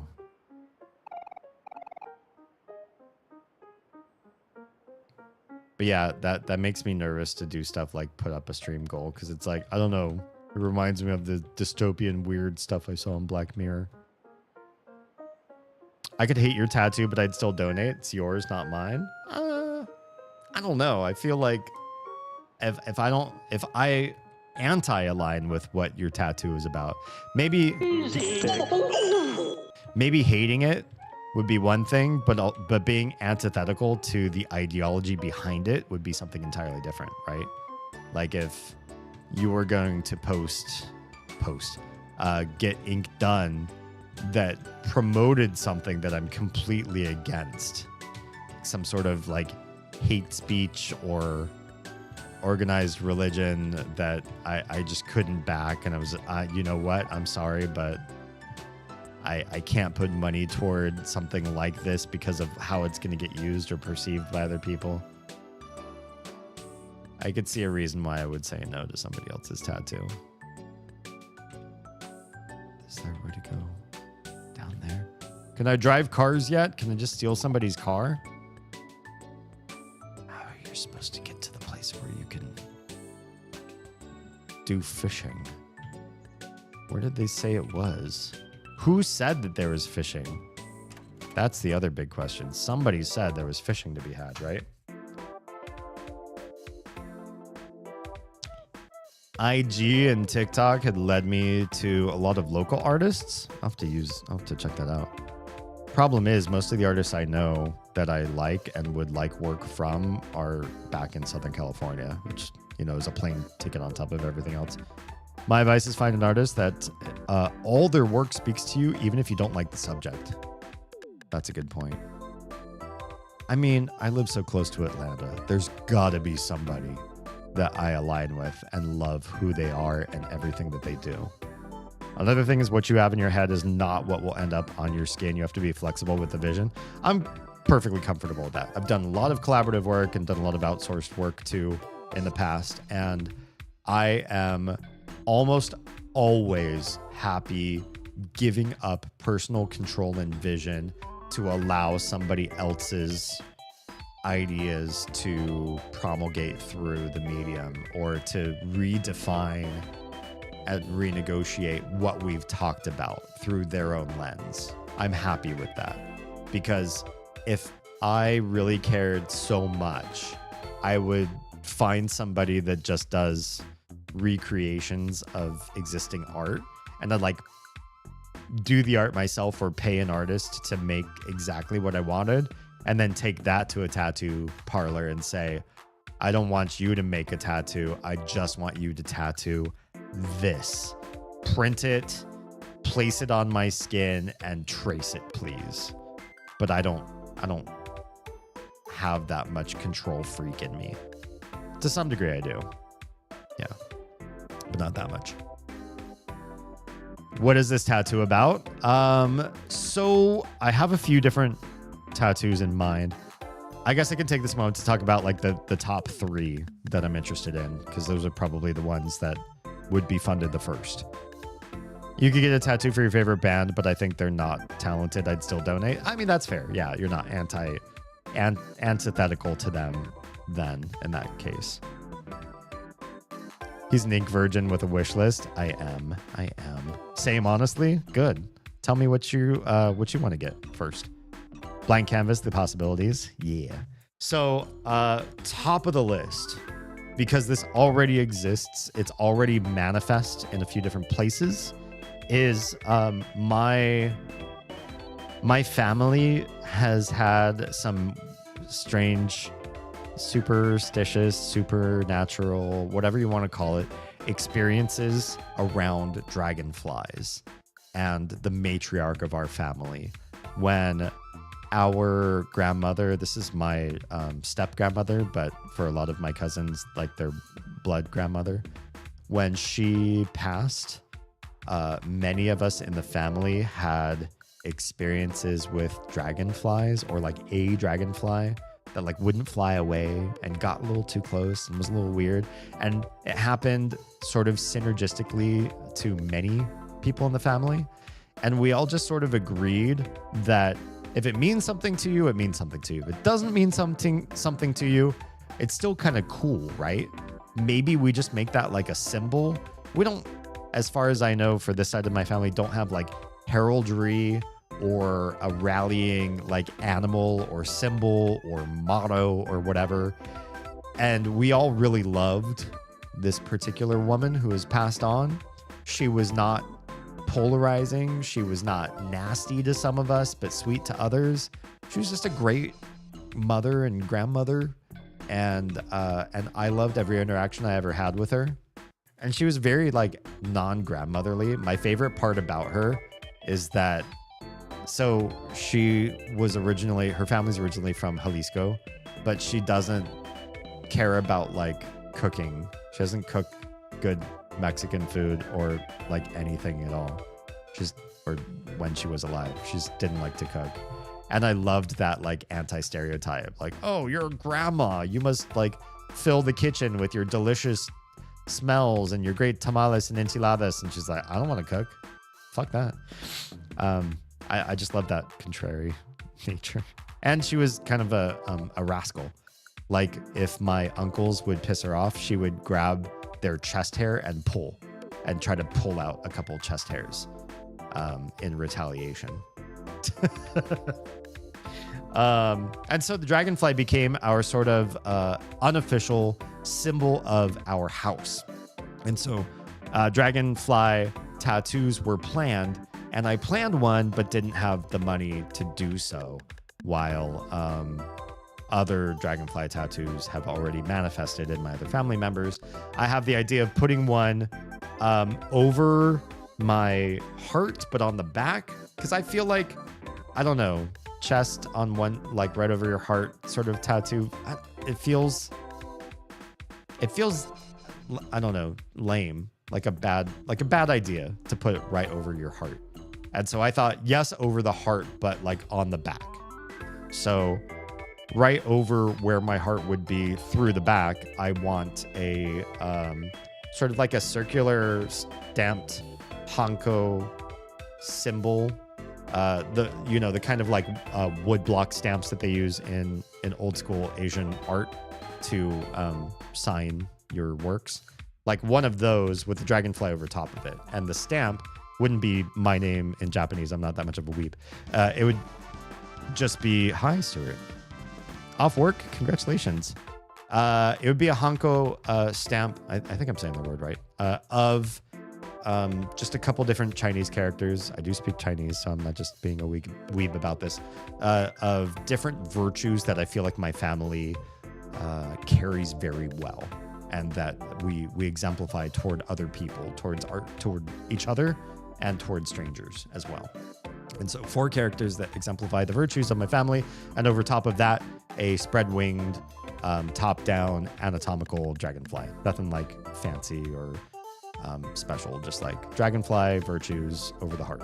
That's number 1. That's top of my list because that's not just honorific to my deceased family, but it's also bonding with my cousins, the family that I do have that's alive and kicking, and sort of our motto or sigil for our family. And yeah, nice bonding experience with that. That's number 1. Let me back up a bit. I really wanted a tattoo of GLaDOS. Nice. On your calf. That's cool.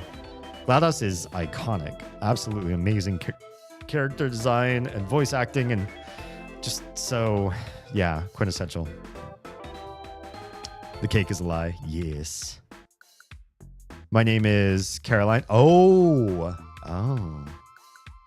Nice. So you have that tie as well. Yes, for those of you who don't know. Well, I don't want to spoil too much about who GLaDOS is if you don't know. If you know, you know. If you know, you know. Dragonflies are my favorite insect. Me too, after this event. I don't know that I necessarily had a favorite insect, but when my grandma passed, that became my favorite insect. And believe in the superstition or don't, or just imagine that it's, randomness. Oz recently started a vegetable garden on the side of our lawn when the girls were learning about, one of them was learning about like seeds and the life cycle of plants in school. And we decided to make it an immersive event, get some seeds, germinate them in the house. You can like hang them on a window so that they get good sunlight and have like damp and like, you can set it up so you can germinate a seed in the house. And we were doing that. And then we got some plants started. And then it was like, well, they're plants now. They're more than just a seed. It's time to go plant them. And so Oz went full bore and just converted part of our side lawn that was kind of useless in most other respects into an actual garden. And it is now feeding us. We have peas and green beans and tomatoes and stuff coming out of this little garden that was just sort of started as like a, hey kids, here's science. You're learning about this in school. Here's the practical application of that. Now we have, vegetables. And there is one, it's always just one. It's probably the same one, dragonfly that just lives there. It's always there. Every time I go out and look at the plants, that dragonfly's there. Just chilling. It doesn't run away when I come. A lot of insects, it's like, oh God, there's a human. And then they fly away. This one's just there. It doesn't like come fly and like land on my shoulder or anything like super weird, but it likes the garden and wants to be by that garden all the time. And dragonflies are predators. So they usually try to hang out places where they can like eat other insects. I don't think it's getting lots of like bugs from our garden because we pluck things off the plants. Like tomatoes get tomato worms. So we're always out there plucking tomato worms off. I don't know if dragonflies eat tomato worms anyway, but it likes to be there. And it feels, like a weird coincidence, right? To me, in my brain, I'm like, hi grandma. That's my grandma. She's coming and hanging out with us. Yeah. Caroline with the GLaDOS tattoo is brilliant. Honestly, I do coding and shit. So it seems cool. Even better. You're into computers. You got the name. You've got a clear vision. That's like perfect mythos for your tattoo. You're only selling me more on this idea? Yeah, you should just get it. Guessing we're talking about tattoo ideas? We are, Stuart. Yes, we are. My mother's maiden name is Johnson. What? Crazy. There's a lot of signs pointing to you need this tattoo. I don't know the pay rate in Atlanta for tattoo artists. If you want to set up a goal number to overshoot it, plus tipping the artist, I'd shoot around 1,000 without doing any research at all. Just for the one for my shoulder. Okay. I'm hoping that's a way overshoot. I would hope so. But I also don't want to like shortchange anybody who's going to be doing this kind of work. Like I want it to be legit and I want it to be something that, I show my family and they're like, yes, perfect. This great, homage to our matriarch. Still looking for a good 3D print. Oh yeah. I'd imagine you would do something with GLaDOS if you haven't already. I'm trying to draft new initiates into the cult of tattoo. The garden story. I have a resident lizard. Aw, a green anole. Is that the right word? Or sorry, the right pronunciation? I have some rats too, but those assholes can burn. Yeah, rats are, especially wild rats, are really nasty, awful pests that are honestly really hard to get rid of because of their intelligence and can really cause a lot of damage. Yeah. I have a chibi GLaDOS. Interesting. Can you post it in, I don't know, comments, I guess? Or sloth? I'd be curious to see it. But I want a full-size one. Oh, post it in the Discord. Cool. Yeah, so that's number one. There are 2 other tattoo ideas that I'd probably have to get pretty close together. These ones are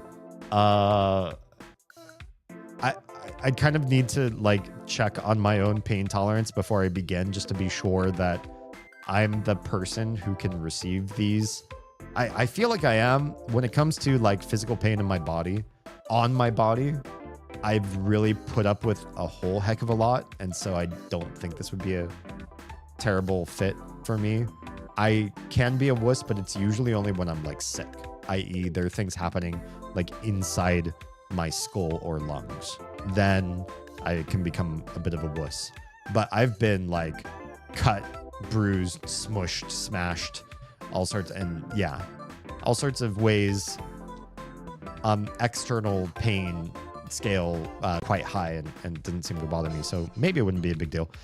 But I'm also looking after the honorific tattoo for my grandmother to have tattoos on my sides, on my ribs, i.e. when you put your arms down at your sides, there where your sides touch where your arms touch your sides, they would be on that part of my torso, which goes right up against rib. You have thin skin and you have many nerves. I've done research. This is not a wonderful place to get tattoos, and many people really don't like the experience, and it can become nauseating, the pain level for some people because of how it feels, especially when it feels like it's just tattoo needle touching your bones, because there's just not a lot of padding there. You know, generally where you have like big fat, big muscle, those sort of places, like people say getting stabbed multiple times with a needle doesn't really bother them the same way. Whereas anywhere where the skin's awfully thin, it's a whole different ballgame. But those would be the locations for the next one. Let me catch up with chat and I'll tell you what I have planned for my 2 sides. I got a pic of her that I really like, but it's 2D. Well, so is your skin, so that works out pretty well. Sisa PD, that looks Finnish to me. How do you know Finnish, may I ask? Or are you just lucky guess? Because yes, I am Finnish, and yes, that is a Finnish word. It means essentially like your inner circle or your like closest niche or clique of friends, and so that's what my Discord server is. Definitely the closest of the folks who are with me on live stream. Yeah, Sisapiri. Tattoos hurt as much as a cat scratch, in my opinion. Have you had one on the like most sensitive of areas? Just curious. Tattooing hurts, yes, but some places more than others. The ribs are a bitch. Yeah. Feet are really bad too. That I can imagine too. Again, you're talking about thin skin and bone like really right up against the surface, right? So not a lot of padding. I have them on my forearms, inner wrist, behind my ear, between my shoulders, and across my lower back. Lower back hurts the worst. Oh yeah. That would be another place where you, just because of the distance from skin to pelvic bone. And there's a lot of nerve bundles right there too, right? Like your ganglia of nerves right there at the end that sort of transverse from your central nervous system down to spread out to your extremities. There's got to be like big nerve bundles around there. Wait, you're Swedish? Awesome. We're neighbors. I used to speak more Swedish, but unfortunately, because I've been so out of practice, I've lost a lot of it. My family wasn't like there are Finns who speak a lot of Swedish, and my family really wasn't so much. But I ended up learning through a friend anyway. So yeah, there are some things that I remember, some things that come to mind easier than others, and I do have random vocabulary that I just remember in Swedish for no good reason. But that's true of like every language I've ever learned. Some words just like percolate to the surface. Like if somebody says, "Oh, say something in this language," there are a few words that just like are always at the top of my list, and I don't know why that is. Yeah, I was a big fan of Kent back in the day. I don't know if you know who Kent was or is. But yeah, I also used to listen to some Swedish music as well. That helped me. I think it helped me learn or maintain some of my Swedish too. Anytime I get into an artist and they sing in a certain language other than English, it helps me want to learn or maintain that language even more. Stuart has the top of his hand tattooed. Really? I don't remember that. Or maybe it's new since I've last seen his hands. Have two, one on top of my hand and one all on my inner forearm from wrist to inner elbow. Oh, I guess I didn't know that. Plant revival time. I'm glad I can be of service to you, Troa. Sorry it's not more than 2 days a week right now, but you know, doing what I can. We're posting pictures in Pride. Excellent. Tattoo pain isn't the exact same for every person. Oh, of course. You know, everybody's pain tolerance is different, right? I've seen people with their kneecaps done that say it didn't hurt at all on the kneecap. That has to be some of our thinnest skin, right? Others at the same location who said they wouldn't have done it if they knew how bad it was going to be. Don't worry about it. Just enjoy some neighborly love. Oh, you know Kent? Nice. Good stuff. I know a lot of people know Finnish bands, but I feel like not as many people around the world know Swedish bands, but Kent is one of my favorites. Yeah. I have the Triforce on my hand. That makes perfect sense to me. I don't know if Haley has the same video still, but they tried to get me crying while I got it on my hand, and all they got was me looking slightly uncomfortable. Like they were filming and watching you, waiting to see if you would cry. Location isn't the only contributing factor to pain. I'm sure some of us are more sensitive to areas than others just based on like everybody develops differently, right? Like I know some people are really sensitive in their like upper shoulder region, like massages or just like a soft touch or like, you know, fingers walking across your back or sort of thing. But for me, for some reason, like my shoulders are really like numb, like not just pain intolerant or pain tolerant, but like numb. I didn't ask for that. It just happened that way. One of you says something about fishing, and I need to look around and talk to people a little bit to try to remember. Was it the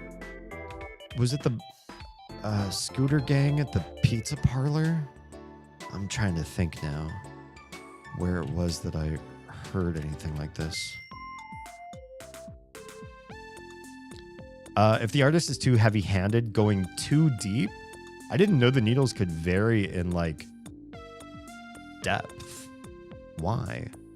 Wouldn't you want them uniform deep for, well, I guess you'd go deeper for thicker skin for like areas where you know that the dermis is going to be, or epidermis is going to be thicker, right? Or really laying too much ink in one spot over and over, it will hurt way worse than an artist who properly knows what they're doing. Interesting.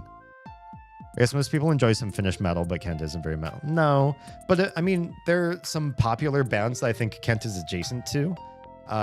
So I feel like a lot of people who are into Radiohead, especially like earlier Radiohead before they got really experimental, would probably be in a vein where they could appreciate Kent as well. Because I think that they sort of occupy a similar genre early on in their careers.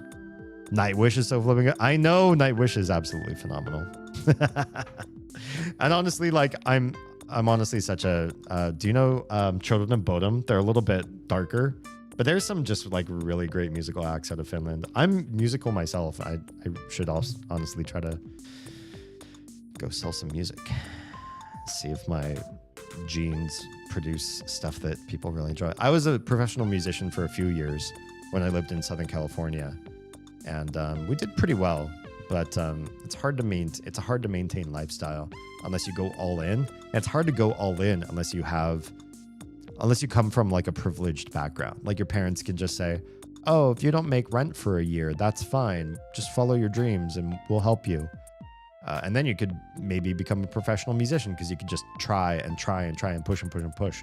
Most things involving luck and persistence need infinite money behind them so that you can keep trying and trying until you get there. And my family just didn't come from that background. I have a video on how the tattoo guns work done by the slow-mo guys. Oh, cool. The needles should only go a certain depth. Needle size is about, diameter. Gotcha. Not length, from my understanding. My first tattoo was sabotaged this way because it was an asshole. Created scar tissue I've not had with any of my 8 other tattoos. Ended up covering it. That's awful. So vetting people is pretty important, I presume. I just think of Nightwish when thinking of finished music. I appreciate that. As, I don't know. Not that they have to represent everybody in Finland, but that's I'm happy that people know who Nightwish is. An untrained or improperly trained artist might push the needles deeper than they should go. Oof. A sweet spot for color retention and longevity. You also know Children of Bodom? Cool. All right, you've already gained tons of cool points with me. I guess you can stay. Deep enough for it to stay, but shallow enough that it's not brutally scarring the skin layers. Right, you wouldn't want a tattoo that already looks like it has to be touched up right out the gate, right? Doesn't one of you say something about fish? I shouldn't have talked to this guy. This guy's the one that you have to click every single munch to get him to stop talking. I don't really want to talk to you. It's none of these people? Who's the person that was talking about fish?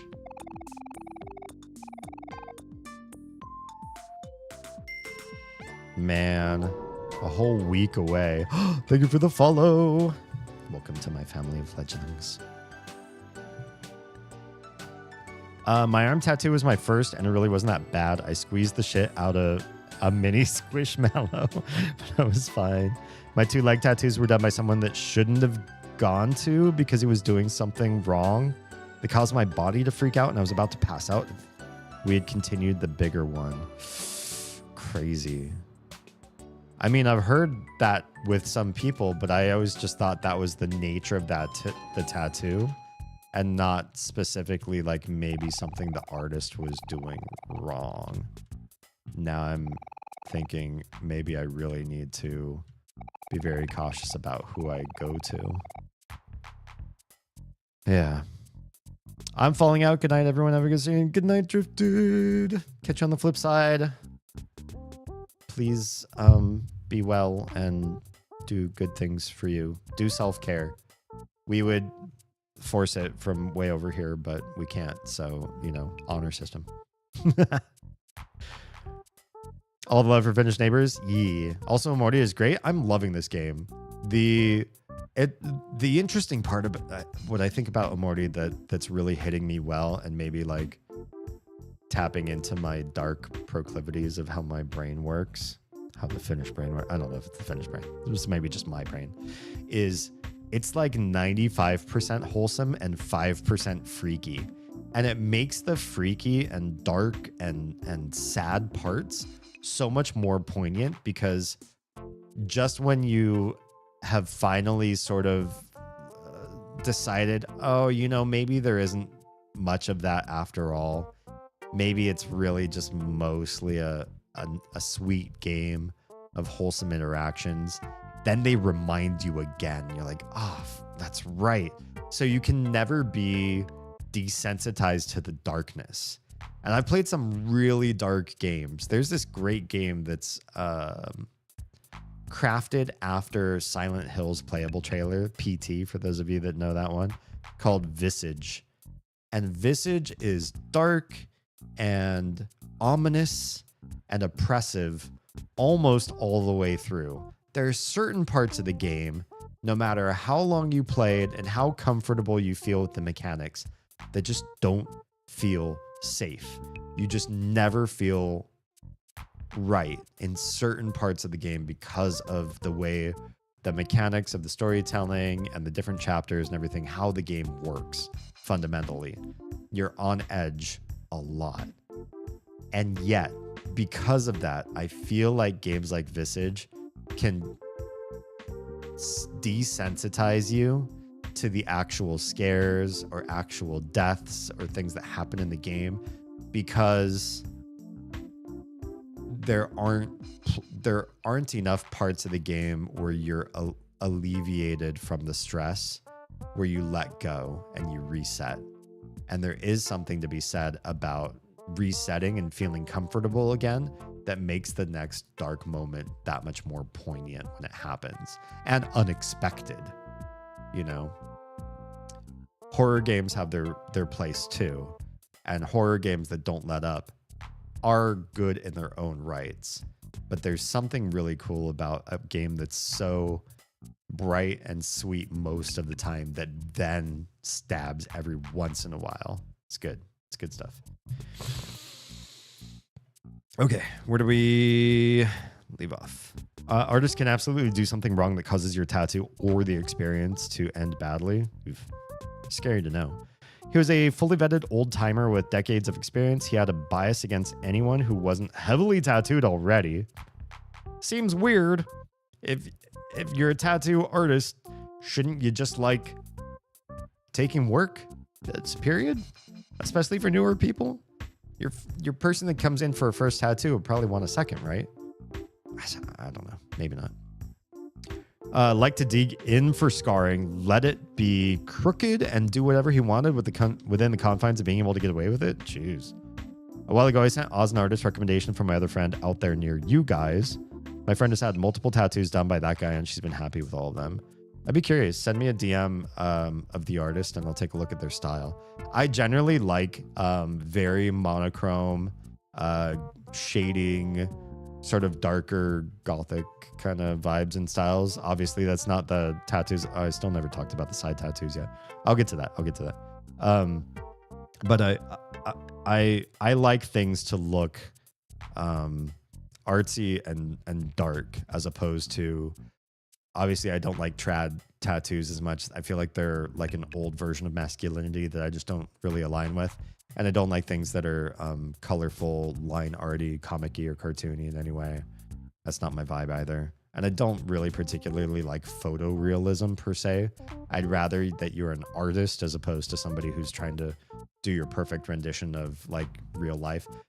People that do like portraiture for tattoos, that's always fascinating to me. If you can make a face look like a face and not like a really derpy, awful rendition of a photograph that will be posted on cringe websites for the foreseeable future. If you can do it really, really well, mad kudos. It's just not my style. I don't want something that looks like a photo on my skin.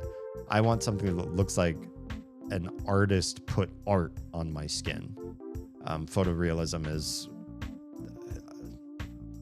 better served in photos, I feel. Another one of the older misogynistic weirdos.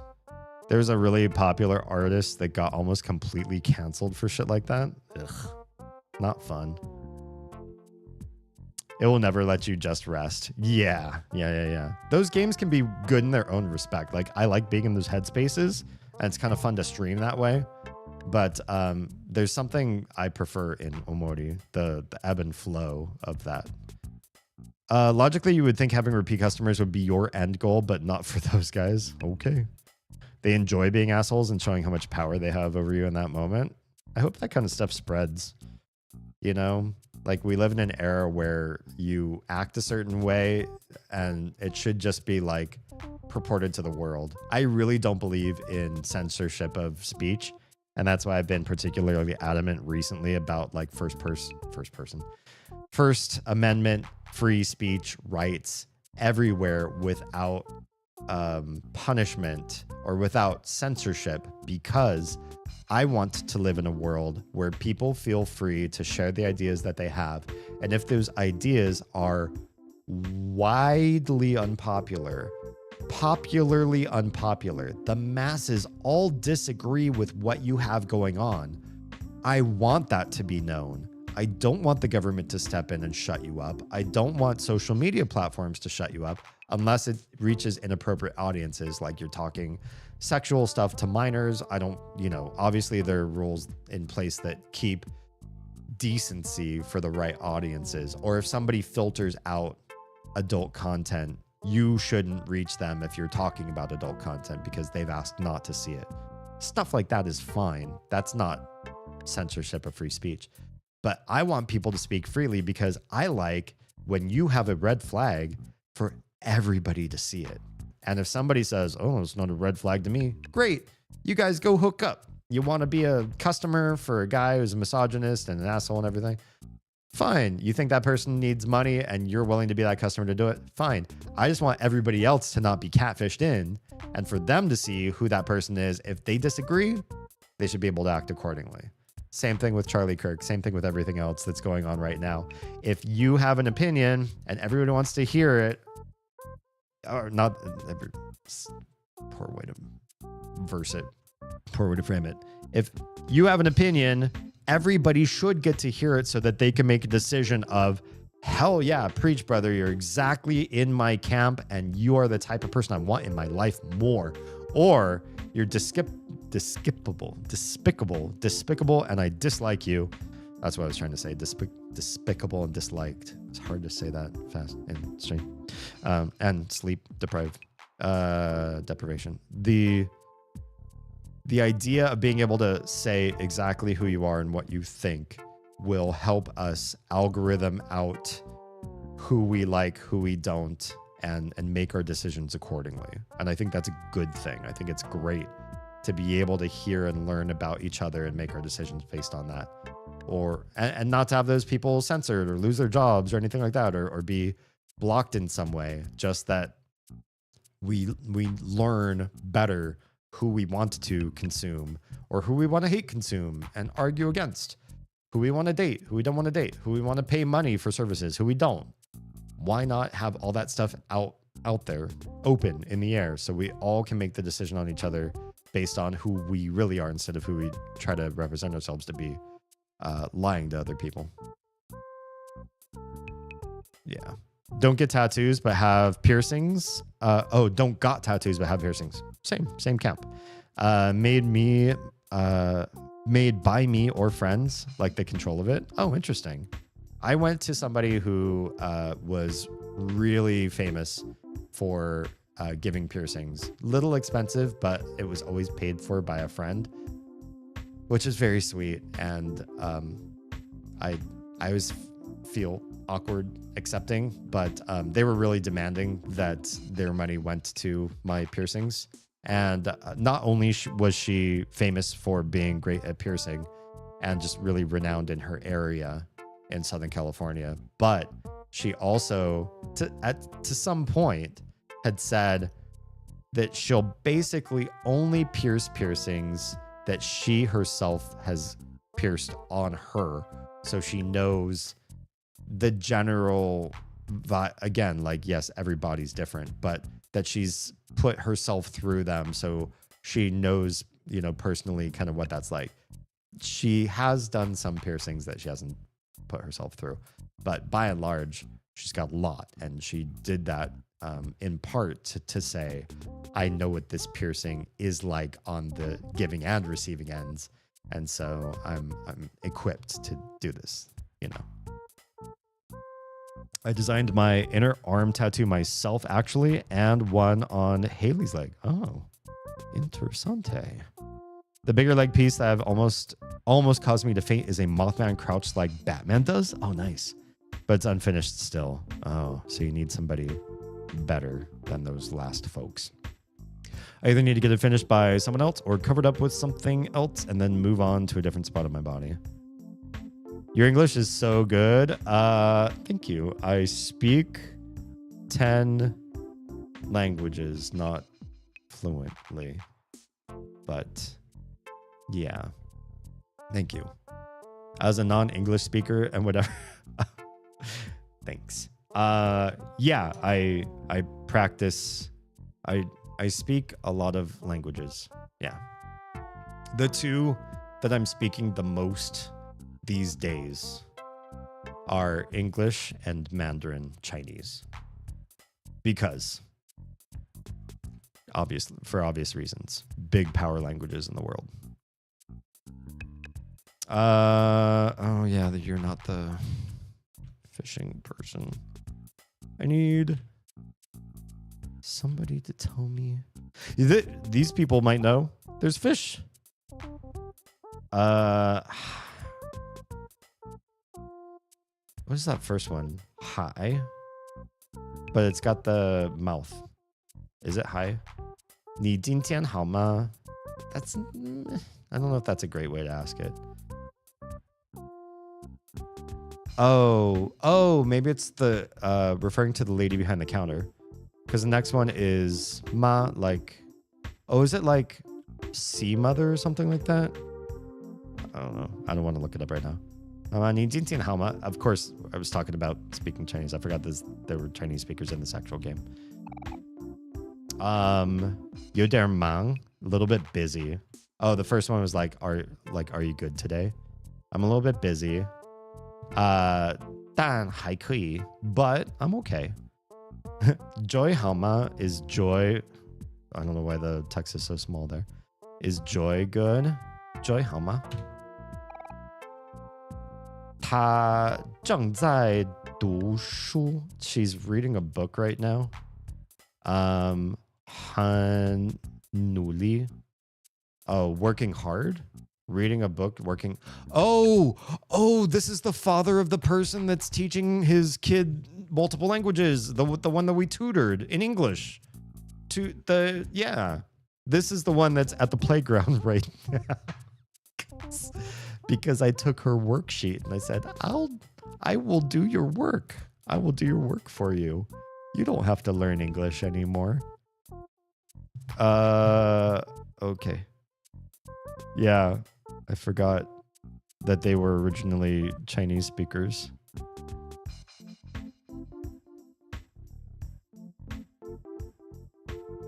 Where did we leave off? Okay, you're just super then? 10 languages is not something that I speak fluently. Definitely not fluent. However, if the need arose, I would say, this isn't a brag, this is just clarity of where I am, I think. Maybe give me 2 to 5 months. I could get to good street and house speak in any language I've left off on. Just give me that time to study and I'll catch back up. Yeah. Can I talk about the side tattoos first, and then I'll talk about the languages, and then we'll catch up with chat too. 2 of 3 tattoos have been posted in Pride and Discord. The other tattoo I have is just a small derpy butter-free? Butter? Oh, yeah. On my other thigh that will eventually be covered up as well. Oh, gotcha. You should brag. It's very impressive. The side tattoos. So this is a weird confession. I don't think I've ever mentioned this on stream. But when I was younger, I very much always felt like I was part cat, very feline, not house cat, but like wild.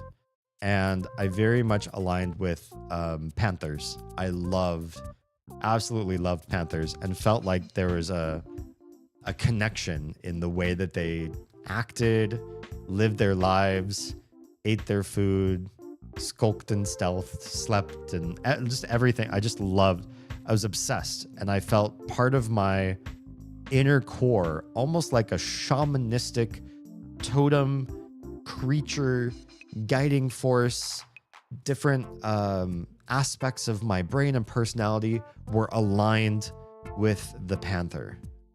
And so I wanted on one side to have, do you know Jungian psychology? The idea of like your super ego and your id being 2 sides that are separate from like your living conscious self, not conscience, conscious self. Superego being the very orderly, structured, law-abiding, wanting justice and structure to everything, and your id being your wild, your feral nature, your inner urges and desires, your hedonistic lure toward acting on instinct. The panther was very much my id side. I didn't have a super ego side, or I didn't think I did for a long time. But by early college, I started to feel like I did. I was calling it my soldier aspect. I was like, oh, it's like it likes structure and guidance. It wants to march and it wants to take orders and it wants to say, this is the policy and procedure for everything, blah, blah. I was calling it soldier. But I had a friend who said, I don't like how that sounds. I don't think it's like a soldier. You sound kind of more like a dragon. Dragons are like arbiters of rules. They're not followers of rules. They decide how the world's structured around them, and they have a sage wisdom, deeper. They're slower and methodical, and they think and they dictate like the elder creatures they are to everything lower than them. That sounds awfully supremacist. But so this friend of mine said, I think it's more dragon than soldier. And I went with it. So I'd also like on the other side to have a dragon, sort of like lording over ice crystals, because it's sort of like my dispassionate, cold, rational side. The dragon, like claws climbing over ice crystals thing, and then like panther skulking out of a jungle. One on one side all the way down my ribs, the other down the other side of my ribs, to depict my highly structured, deep analytical, controlling side of me, and my hedonistic, lured, instinctual side. And if they're as large and complex as they are in my brain, they will hurt. They will hurt a lot. I sent you a DM with the info from my friend over there and who she recommends for tattoos. Perfect. Thank you so much. Posted my tattoos too. Thank you. This is amazing. Love it. Maybe. I know some, but understand more of shamanistic stuff. Ah, cool. Yeah. So those are that's the ideas for my two sides. I feel like they would be really expensive and really painful, but I can dream. Those are my dreams. The language journey.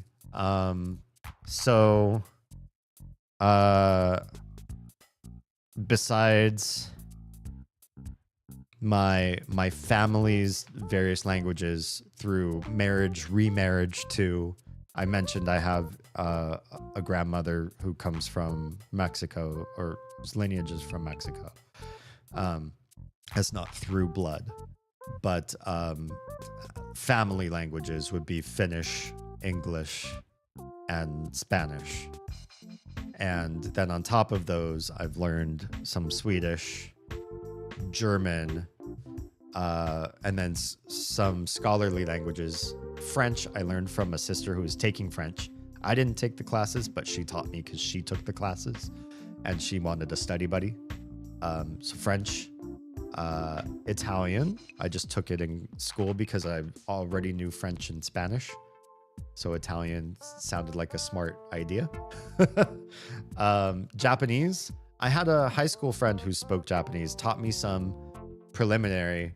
Then I studied it in college when I could, because it was just so different from everything else I'd learned so far, and really cool, very hard. And at some point I was very, very fluent, and I could pick that back up eventually if I had the reason to.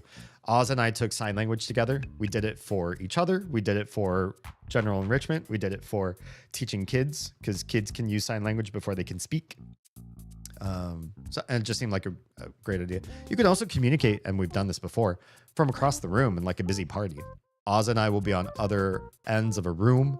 and be loud, music playing. We're both in separate conversations, and we can sign to each other and have a perfect communication, perfect conversation without texting back and forth and that kind of thing. So, or this has also happened, unfortunately. If one of us ever got so sick that we lost our voice, we can still sign. So, I can't, but you can still communicate if you have sign language. That's 9. And then number 10. Did I skip one? Oh, yeah. I learned some Gaelic. That was just on a dare from my mom. I add it to the list. I guess that would make 11, but I'd be hard pressed to really do. And there's so few Gaelic speakers today. That's like the native Scottish language before English kind of took over. Yeah.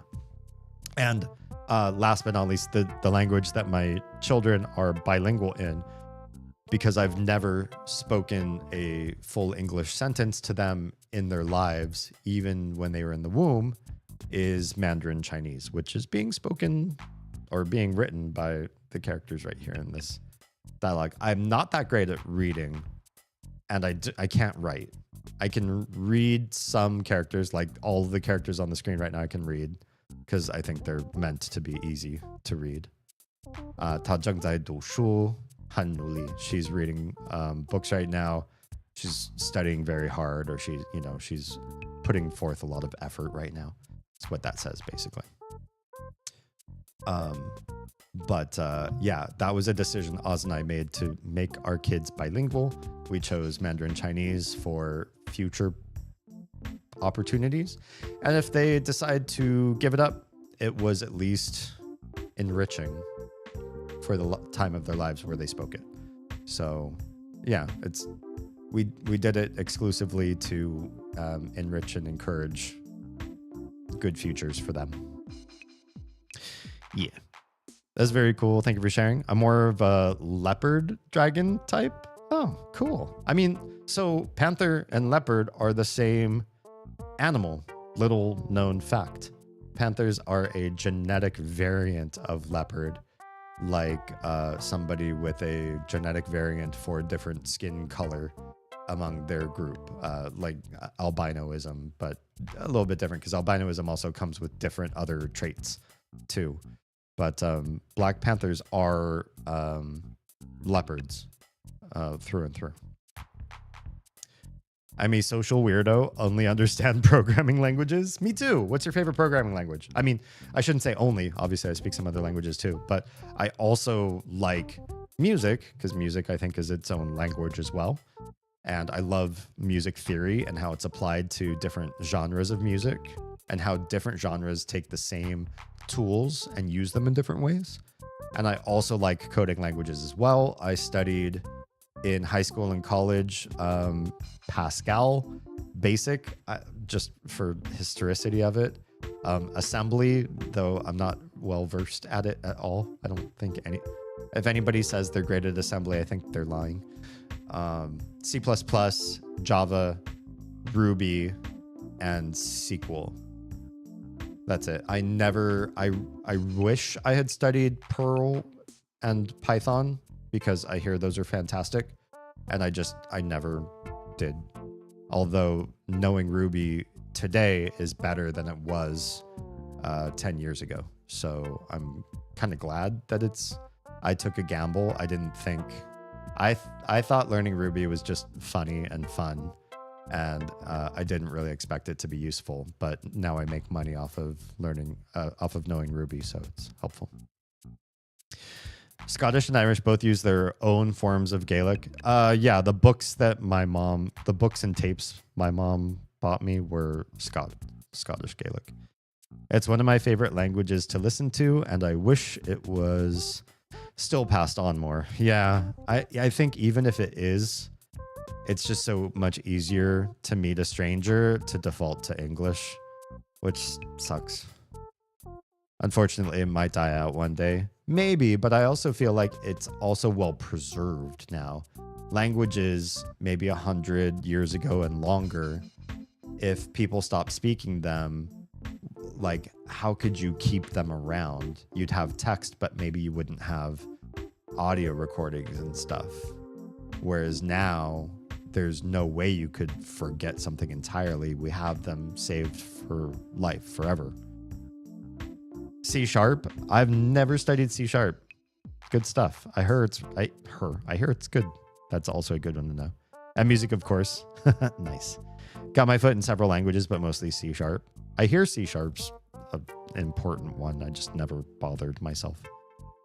True technology has definitely helped the preservation of languages. I think it's helped with the preservation of a lot of things.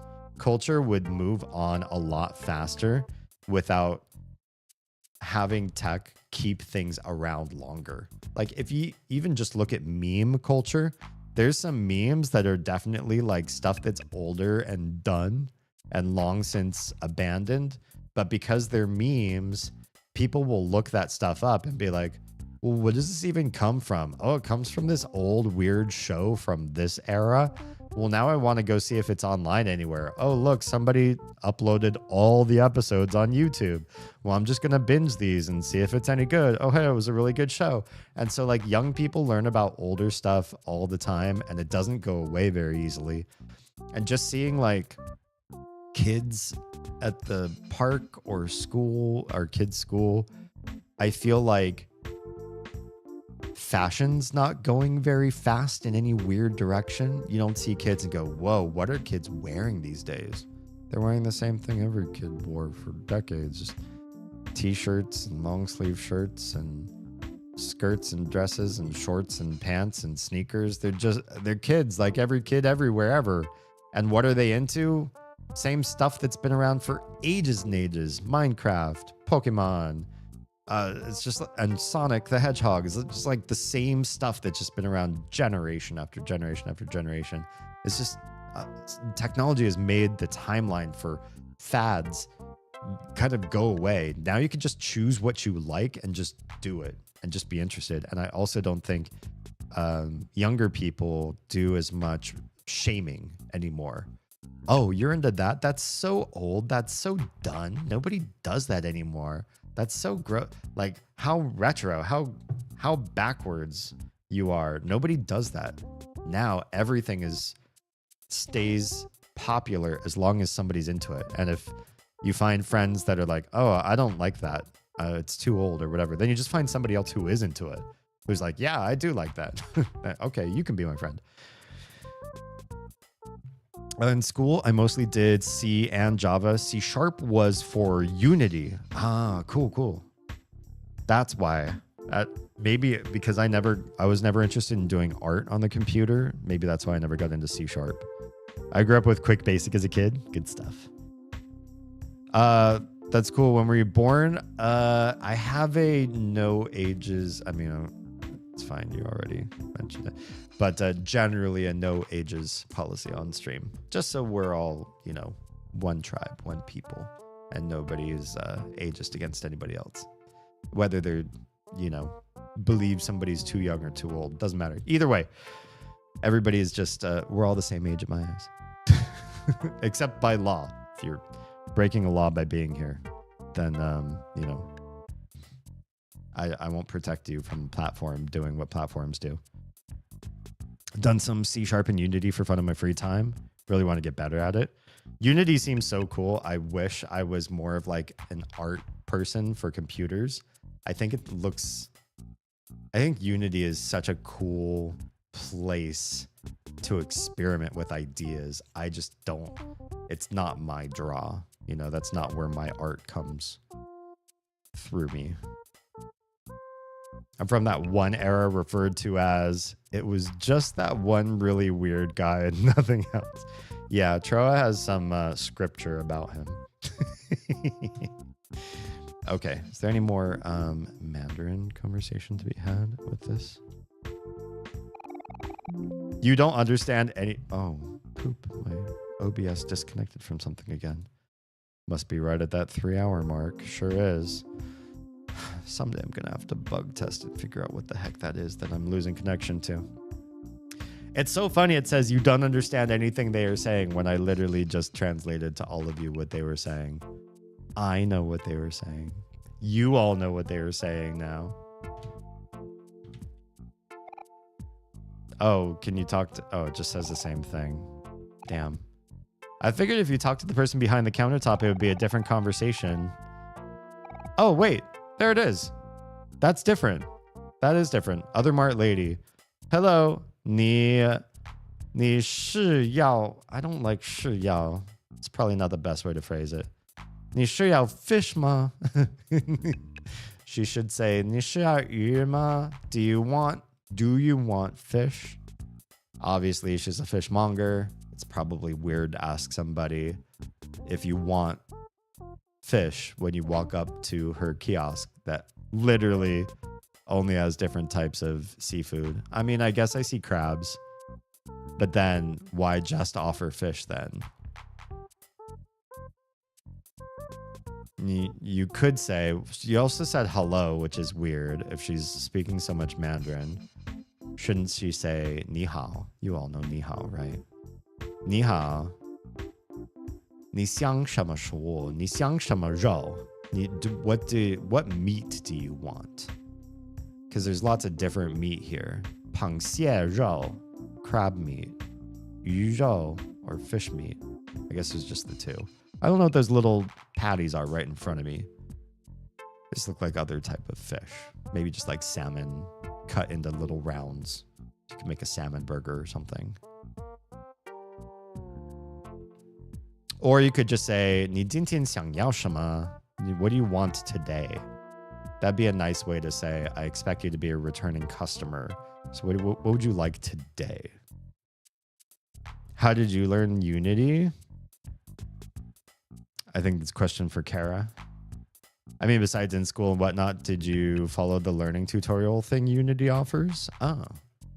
There are like a lot of platforms like that usually have some sort of like guiding classes, right? I know a few people who have wanted to learn Blender. I think, Stuart, if you're still listening, you're among those. That you could just find like online tutorials and just go to town. Now that I think about it, Oz's dad, I think, wasn't he involved in something with Unity and he was going through like a tutorial set, something like that? Just curious how they went about it. Yeah, absolutely.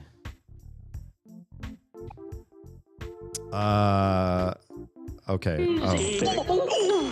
Oh, I see some of you on the other side of ads. Maybe I should pause right there on the dialogue, even though I just opened it up to just one more line. It's fine.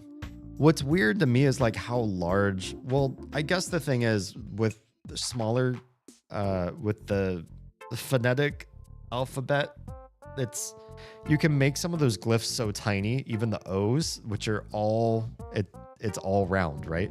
But you can make them pretty tiny. You can make them very roundy, and that's okay. Whereas the smaller you make Chinese characters, the more chance you have to lose some of the details in the very tininess of it. Chinese characters, Hanzi, are up to 4 or 5 like multiple combined small characters squished together. Yeah. I think I learned it with tutorials and such, but I was introduced to using it through college. Oh, cool. Prefer Game Maker over Unity. What's the preference there? What does Game Maker offer that Unity does not? But yeah, for example, if I could I can't get my hand down far enough to like point. Get it? Oh, can I get a cursor on there? Oh, I can. So like this character that means a question mark, which makes it redundant that there's like an actual question mark right afterwards. But there's like this is the question mark sound in Mandarin. A reason why you need a question mark sound in Mandarin instead of just changing the tone of your voice in the sentence like people do in English is because the words are all tonal. So you can't change the tone of the entire sentence. You'll change all the words. So you just add another little sound at the end of your sentence and then it makes it a question. This sound is ma. It's just how the question mark sounds. And it is comprised of just 2 characters. There's this little square on the left that you might see. And then like a squiggly whatever with a line. So it looks like a box with a tail. and then another horizontal line underneath it. That's a simplified character for a horse. The reason why it's simplified character for a horse is the sound of the question mark and the sound for horse sounds similar. So they put the horse there to just be like, hey, this character sounds like horse. And in order for you to know that it's not just the character for horse, but it's something that just sounds like horse, they put that extra little square next to it. That square is supposed to be an open mouth. So you got an open mouth to mean sounds like. You got horse because it sounds like horse. So this is the character that sounds like horse. What's the character that sounds like horse mean? Question mark. That part you just have to memorize. But most Chinese characters are a mix of 2, 3, or more characters squished together side by side to give some sort of semantic idea that way. Game Maker lets you get stuff up and running much quicker. Oh, I do like that. Unity has a lot more power, I guess. I wonder if there are translator tools. So if you get a really great idea up and running quickly in Game Maker and get it, your concept at least, concrete somewhere, that you could then import it, export it out and into Unity or somewhere else. But I just like 2D simple games. I mean, if Game Maker is more for 2D also, then that's a style choice then as well. Because a lot of people prefer 2D games or like a mix of both. I like both. Game Maker is more like WordPress and C# more like Razor, MVC, or Blazor. I don't know those last 3 things. To make it simple for my back-end brain. Okay, I think everybody's back from ad break. Hello, 你是要 fish 吗? Do you want fish? And then 是 means like yeah in this context. It means to be, but here it's like sure or yeah, sure. Why is she answering for because if I nod like yes I would like fish, then she would reply back like oh yeah. So $10 first. That's pretty expensive. I only have $35. I'm gonna say nah. No. It's a cat's favorite food. Actually, I need you. I just realized it says I wasn't gonna buy fish for me because I was like, oh, it's too expensive to have as a restorative. It literally says a cat's favorite food. This is who I need. I need 1 fish, please. Price is okay. Yes, $10 is fine. Okay, 谢谢. That means thank you. 谢谢孩子. Thank you, kid. Don't call me a kid. Okay, we bought your fish. Cool. That is where you go to get the cat's fish. I was looking for a fishing hole because I could have sworn somebody in the game was talking about like a private place to go fishing and that's where I was going to get the fish for the cat. I could just buy it from the store. Let's save real quick because if I start to walk back towards Kel's house, I don't want a cutscene to start before I'm able to give the fish to the kitty.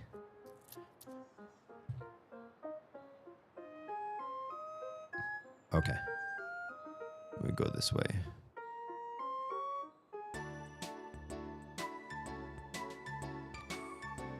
And Kitty's up stuck on a roof. It's not this roof. It might be Omori's roof. Can we pass Kel's house? Cool, we can. Were you stuck over here? You were!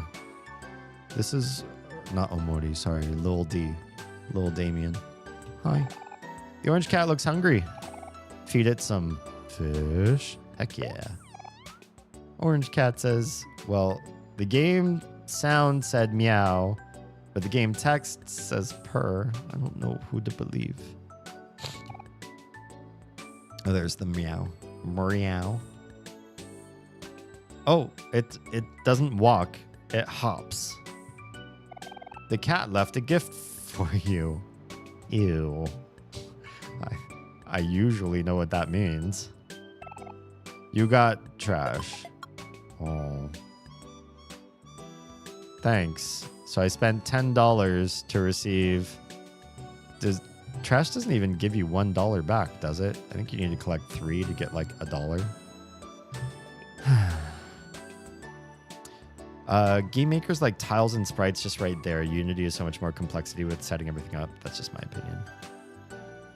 Yeah. You're up so early. I think everybody here has really weird and bad schedules. Otherwise, you all wouldn't be. Well, some of you. I know there's some Central Time and West Coast or American schedules. That's. You guys are okay. But some of you are up very late. Oh, wait, I'm going to do it in my house. Hold on, Damien. You can't go back home yet when there's still so much to do. Yeah, I know. Liven up. It's a brand new day. Okay. Yeah, we're not going to go back. I guess depends on what you want to make. Okay. I don't remember this Doge.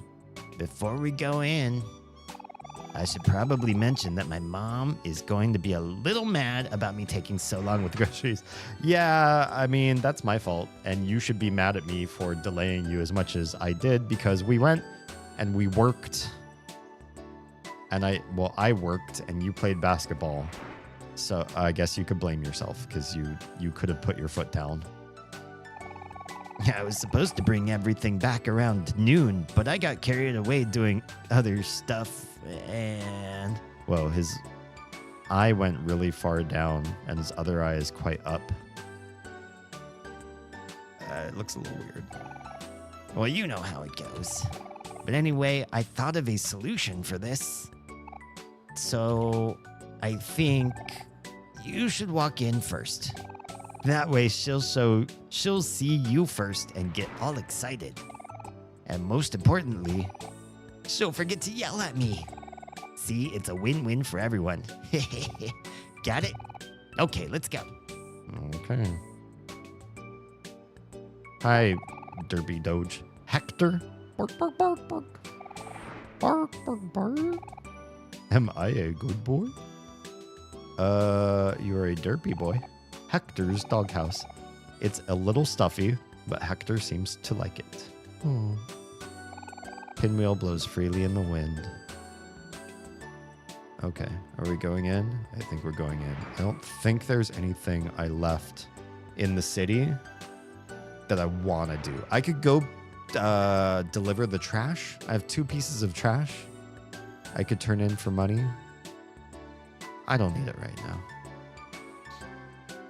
I play a lot of simulator games and they're often made in Unity. I could see that, yeah. Maybe I should try that out. Now's the best time. Best time would be 10 years ago, but second best time is today. It's like planting a tree. Right? Oh, there goes Lil D. He's going first. Wait, your mom's not here. Your mom's nowhere to... Oh, look, there's a painting or maybe a photo of all of them there on the wall. A really, really big one. Does anybody else... Does anyone here have the wall like you see on their screen? Oz and I have talked about doing this on our stairwell. Different size and shape frames, all mixed and random, and just make everything sort of like a chaotic hodgepodge. We kind of want to do that. Coding simulator, go to work, type a lot of shit, go home. Is that what this is called? A gallery wall? I mean, that makes sense. What's funny is when I think of galleries, I often think of them as being sorted so that small pictures are all sort of in the same area together. Large pictures are all kind of in a room together. And you don't see this level of eclectic mix in a real gallery. It might just be I'm being pedantic because the term doesn't fit my thought of what's, what a gallery is. But yes, this is what we would like to do. Just up the stairwell sort of thing. Although I do understand, like, doing it up a stairwell does make it so that if somebody's climbing up or down the stairs, fast or loses their balance along the way. They could bump into things and it could be a mess, but if we properly mount things well, maybe it's not a big deal. Mom, Damien's here. Oh, I just tried to click the screen. Must be tired. What took you so long, Kel? I sent you off hours ago. How long does it take to get a bunch of sandwiches? Oh my, is that Damien? It must be. It's so good to see you again. It's been like years, right? But dear, you look so thin. Have you been eating properly? Well, I'm gonna tonight because you bought us sandwiches. Here's the stuff you asked for, Mom. You gave the bakery order and pizza, quotes, order, to Kel's mom. Hurry, Damien, let's go upstairs to my bedroom. All right, yep. Peace, Mom. Isn't that usually... I think everybody was at an age where if you go to somebody's house, you like say hi to the parents, but you try to do it as quick as possible while still being polite. Hi, Mr. and Mrs. Jones. It's good to see you. Everything good? Okay, bye. We're gonna go play. Yeah, if you got time, you can make anything. I mean, yeah, that's definitely... Unity is the place where anything could be made.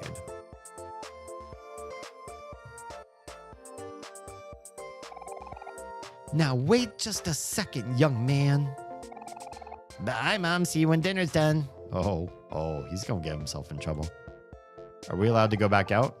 Hurry, Damien. Let's go upstairs to my bedroom. All right, but I'm gonna snoop and look at all your stuff first. A bunch of books. Most of these are about fishing or golf. Same.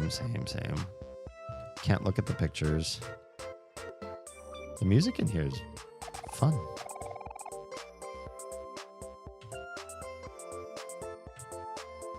Oh, look at this. These people come from money. Who has a loft like this? This looks like a business. This looks like a Barnes & Noble. An unfinished cup of coffee. Honestly, I've never had a place this... Well, I lived in the place where there's a loft. But the weird part about it was... I was just renting. And with a minimum of 3 other people to be able to afford this place. But the weird thing was, like... You walk in and you have this weird entry room that we never used for much of anything useful. And then there are stairs that you walk up to your left and they hit a wall really fast. And there's like a flat landing there, just enough to turn around and do more stairs. So in other words, there wasn't enough room to climb up to the 2nd floor the way they implemented the stairs, which... wasteful. Probably could have done something different. That 4 room had enough space. If you just put the stairs off to the side, you probably could have just done a single run of stairs. So why do you need the zigzag? Maybe because it's safer. If you fall, you only fall down half the stairs maximum. There's no way you'd fall down the stairs, hit that side landing, and then turn around and fall down the other half, unless you did it on purpose. So you climb up the stairs to your left, you turn, you do a little jog, and then you climb up the other half of the stairs. And then there's like a landing area, but you can't look down over anything except that little stairwell. It's blocked off. There's nothing, there's no other view below. So you can peek over the ledge, you can see stairs, but you can't see the foyer that you walked into, and you can't see anything else. So why make like a loft if you can't see anything below you? And from underneath, you can't see up at the loft. Weird design. Just read your profile. Good to know you have cats to take care of you. We do. They're not allowed in this room, which it's probably better for me because the one who's like soul bound to me, she will bite me if I don't pet her regularly. I would have to stop stream, reach down. She won't let me hold her. She is bothered by being held. But do I have any pictures in Pride or anywhere of the kitties? I know Oz does somewhere. but Susie is the one that's like soul bound to me. And if I ignore her long enough, she'll rub against my ankles, rub against my shins. And then if that hint hasn't been taken, i.e. I am not scratching her, then she will take to start nipping at my shin bones. Not the soft part of my calf, which I wouldn't like, or my toes or foot, which I wouldn't like. But maybe the least liked place is right on my shin bone. That's the one place I really don't want cat canines. And that's where she likes to nibble if she feels like I'm not scratching her enough. So for that and many other reasons, she's not allowed in this room. And then the other one just roams the house everywhere. She has wanderlust. I know some dogs do this too. I've never seen a cat do this. Dogs do it, I think, for safety. They want to know that every room is secure, kind of like military, like clearing an area. Okay, this room's clear. Okay, next room, you know. And so you look in everywhere, make sure everything's safe for security purposes. This cat, I think, just gets bored. And so she opens every door and that she can open by pushing. Obviously, she can't like open. Well, maybe not obviously. She can't open all of our doorknobs. But she just likes to wander from room to room to room to room, open them, kick the door wide open, look around, meow really loud in the room, and then walk away. Like if you go like, oh, come here, Kay, let me pet you. She'll just like run away from you. Except for Oz. She likes Oz and will hang out with Oz sometimes for a period of time. And some of you may have seen Kay on Oz's streams. But she won't hang out for me for anything. I can be giving her best scratching. She'll start drooling and everything. Like, oh yeah, that's the spot. I'm like, cool. You gonna lie down on my lap? Or are you gonna hang out in the cat tree right next to me? Like, what you want to do? I just give you big scritchings. She'll just run away. She'll be like, yeah, thanks for nothing. Bye. Yeah. And they're both queens. They're both queens. They're both rescues. And we got Kay first. Kay meowed so much. Oz and our other roommate at the time thought, oh, she's lonely. So they adopted a second rescue, which was Susie. And Kay kept meowing. So it didn't fix the thing they thought that they were trying to fix. Because when she was young, Kay would just meow in the middle of the night and wake everybody up. Her meows were like loud AF. And we're like, oh God, let's get her another cat so that she'll stop this. And she did not. It did not, in fact, stop. But, you know, I'd say, but they're good kitties. At the end of the day, they're good kitties. They're not good kitties. We do not have good kitties. We have kitties. We have cats. Neither of them are goodly. They are both chaotic, destructive beings that demand attention and then deny you or hurt you in response. They're not good pets. They're, you know, but they're ours. They definitely take care of us by making us more mentally insecure. Yes, they are very cat. A bunch of new books on the table. A great guide to good grilling. That's a lot of G's. Grilling as a way of life. Oh, somebody really likes to grill. How to perfectly cook chicken. It looks like Kel's dad found a new hobby. Oh, I thought these were heroes. Didn't they say hero was hero this whole game, when we were able to play with him as a kid in the group, he was cooking for everybody. Huh. My mom has kittens. Aw. How many? Are they all newborns? My previous 2K and Susie, my last cat, which was a good kitty. I mean, she's still alive. I just don't own her anymore. She was a good kitty. I got her as a kitten when she was part of a litter that my roommate's cat had. 9 kitties. They're like 11 weeks now. Aw, that's adorable. And they're not so crazy at that age. They're not destroying everything. Well, it depends. That cat, her name is Gizmo, lives with Oz's parents, and Gizmo, when she was a kitten, found my Skull Candy headphones, found the wire, and was like, this looks like the most delicious black spaghetti I've ever seen in my life. I'm going to eat it. And then she did. And then I had no more Skull Candies. Well, I don't know how to fix a wire for that kind of stuff. So, yeah. It was like $200 to $300 headphones that were a gift from somebody. And I never got to use them because they were gifted and then chewed almost immediately. Oh no, they destroy everything? Ripping of the wallpaper? Oh. Never mind. That's rough. Cute, but destructive. Okay. A bookcase full of action figures and toys. There are a few new additions since you were last here. I'd imagine we were... Oh.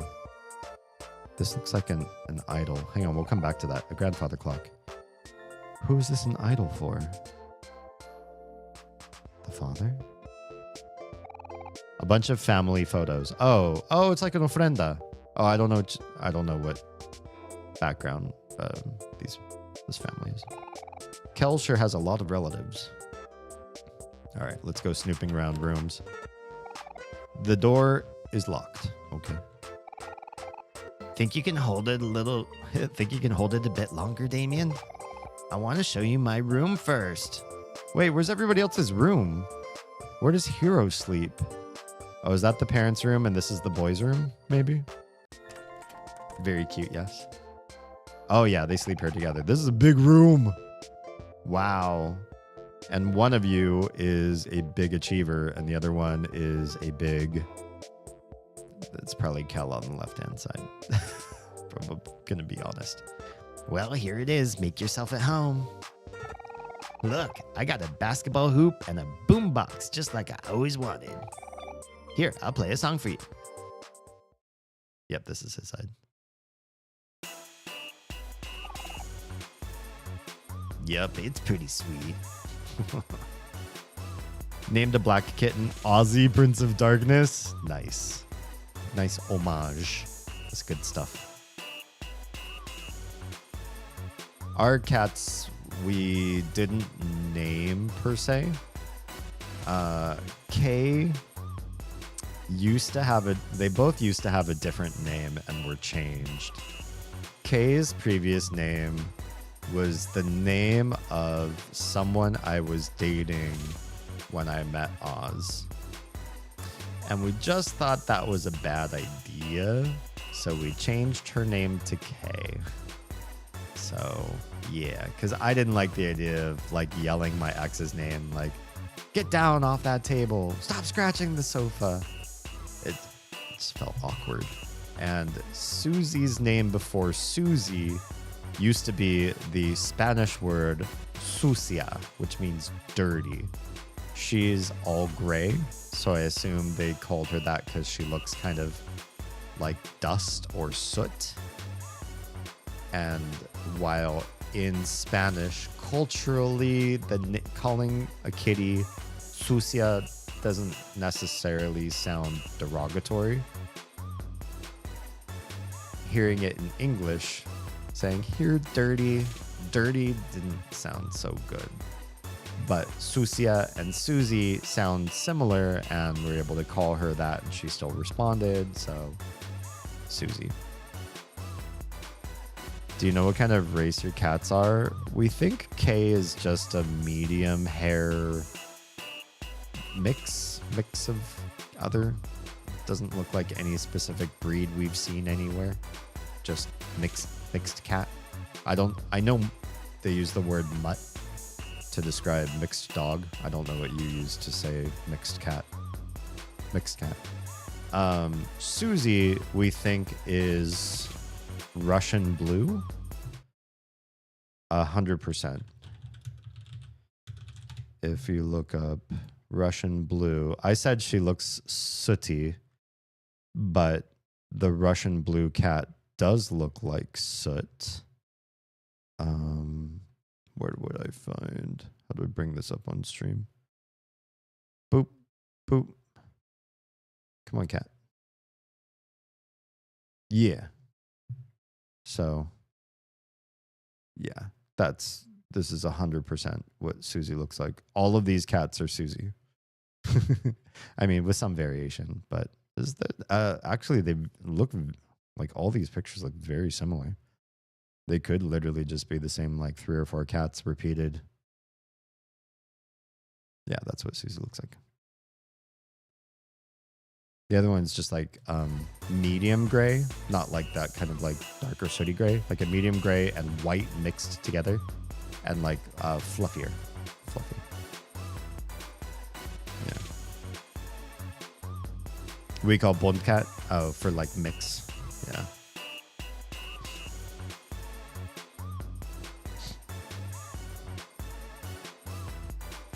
Man, right when I thought I've blocked every kick bot out there. Okay. Yeah, it's pretty sweet. Mom won't let me play it too loud, though, because she says it's bad for Sally. Wait. It's bad for Sally. Oh, is Sally one of your pets? Do you have a pet in here? Oh, wait. You haven't met Sally yet, huh? Can we meet Sally? Do you have a dog? Or wait, you have a dog outside. Maybe the dog lives outside because you have another pet in here, yeah? Guess what, Davey? I'm a big brother now. I bet it's a pet. The way he's talking, I bet it's a pet. All cats are perfect, of course. Of course. Even the ones that cause lots of destruction and peel your walls apart are still perfect as they are. Sally's my baby sister.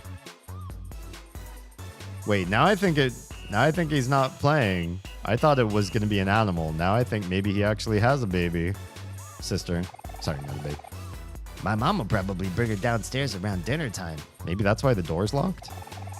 She's really small and really cute. How could you spend all this time not talking about your new baby sister to me? Isn't that an important thing? I don't know. Maybe not to him. Cal, there's a girl at the door. She says she's here to see you. Oh, it's not Aubrey. Huh? I wonder who that could be. Oh, maybe it's the neighbor. They kind of look like they were vibing. All right, let's leave your bumping music and go see who's here for Kel. It would just be polite. Who is this? Polly. Oh, is this Basil's caretaker? Is that right? Hey, Kel. Hey, Damien. Sorry for intruding. I was wondering if you know where Basil is. Oh, no. Just when I thought we were only looking for Basil as kiddos, now we're looking for him as big kiddos. This gives me chills. I thought he might be with you. Basil? We did see him at the park earlier, but that was a while ago. I know, Kara, I don't like this.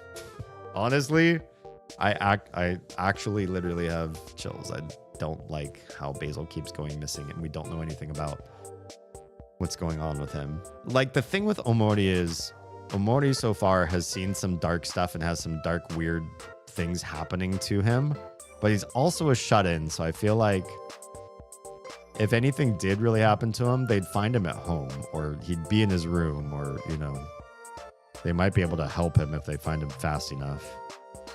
But Basil keeps, like, leaving and getting into trouble. I don't like it. If this happened to any of my friends growing up, I'd be like, I would have freaked out. If you see him, can you tell him to come home? I'm really worried about him. And the fact that these kids are just like, oh, you know, we'll go do some exploration and some quests and stuff, and maybe we'll find him. It just feels so nonchalant and weird for JRPG. Like, most JRPGs is like, you got to stop the big bad evil. It's like, okay, yeah. But this is also training montage. We got to get stronger to actually, like, beat him in the end. Beat the big bad. We have to unlock our inner potentials. But in this game, there's nothing to unlock. Everything you do that's not saving Basil is just like an ass move. Very lifelike. Of course, Polly, we'll be on the lookout. Thanks. I knew I could count on you guys. You cannot. You don't say that. You can't count on Kel. You can't count on little D here. ... Basil's missing today? I have a bad feeling about this. You should. Especially with Aubrey and the scooter gang around. What would she do, though? Maybe we should try to find him before it gets dark. Can we go look for him, Mom? Pretty please. What's she gonna say? Abandon him? Or actually what a smart mom would do is, you stay here. We can't have more missing children. I'll call the cops. Let's see what Kel's mom says, though. Well, that girl did look awfully worried. Okay. You boys, I mean, they're not like little kids, but you boys, you go look for a missing person. We don't need to get the cops involved, right? What are police gonna do? Probably shoot. That's about it. Go find Basil. Maybe he's been kidnapped, and maybe you two will be kidnapped right after him. But, you know, it's whatever. Kids will be kids. Kidnappers will be kidnappers. Just make sure to be home by dinner. I mean, that's probably what somebody said to Basil, too. Usually people don't care of those that don't show up. Not my family would care. I don't want a repeat of last year. Wait, what happened last year? Okay, let's go save. Because that's a big plot point that just changed. Empty picnic basket. Let's save this.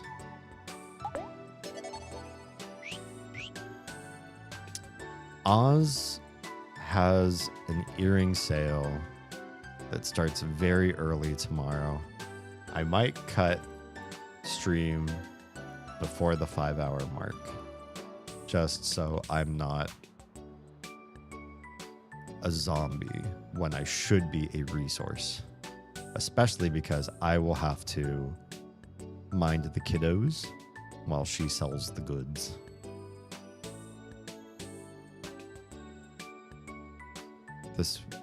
Basil's house is not on this street.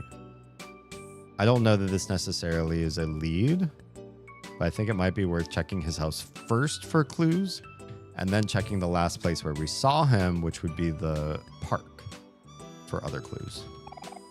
Black trash can, flowers. I'm all in detective mode now. Fertilizer, PO. Potted plant. Some potted plants. Flowers. You can't get around here. Staying up till 10 to 11 a.m. You crazy.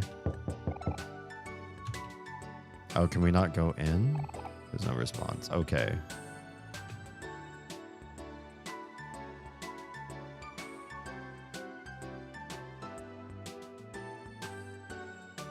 I'm not saying that my 2 days of streaming are smart for my sleep schedule.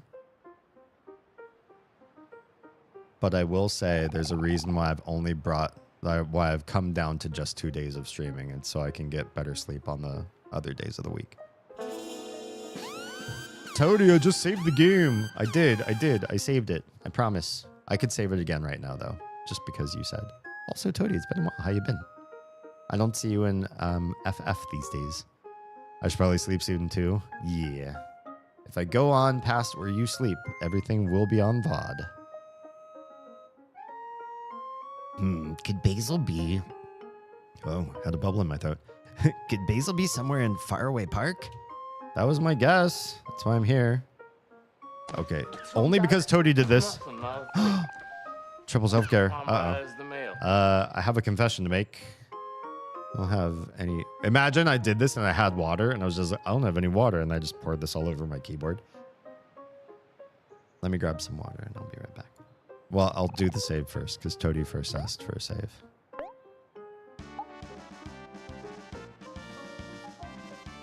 Toady!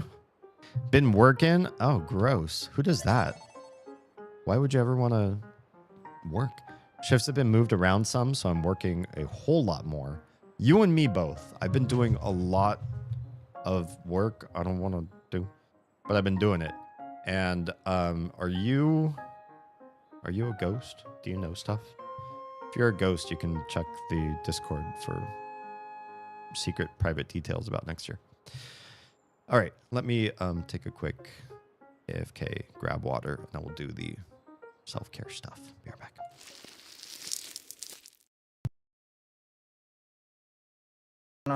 Gato was asking if we wanted to fuck Oh, Mickey Mouse's best Goofy. friend. Oh, Goofy. thoughts on Goofy the dog. I see what you say. I mean, you know, if I we mean, were to each alone their on a own. desert island or something.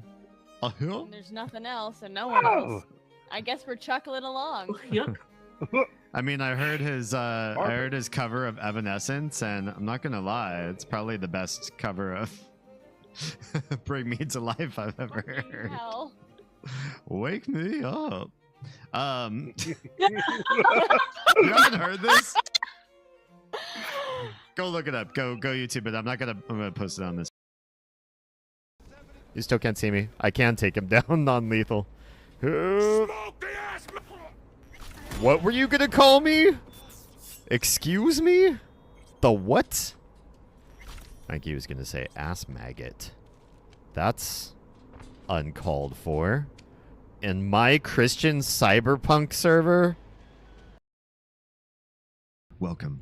I didn't even put on clothes. I just, we're robing it tonight. Robe is clothes, so I'm clothed, but with robe. And I encourage you to do the same. Be comfy tonight. Comf it up. You are my dad. You're my dad. Woogie, woogie, woogie. Welcome. Wow. I am so in the stratosphere today.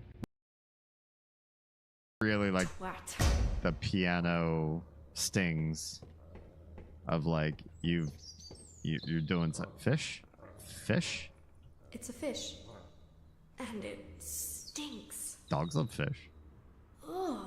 Maybe. I'm not picking it up with my bare hands.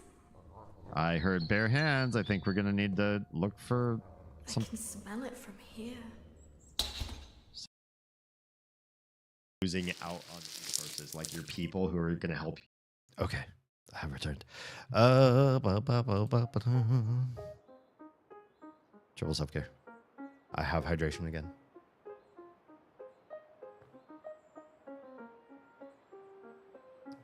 Triple self-care also includes posture check and stretch, which I probably have needed for some time.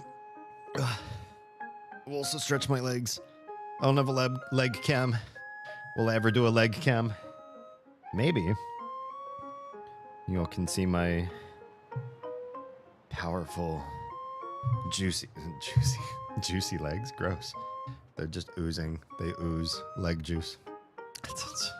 Don't listen to me. I'm delirious and weird. Okay, game is saved. Could Basil be in Faraway Park? I believe yes. I believe the answer is yes. We're gonna find out.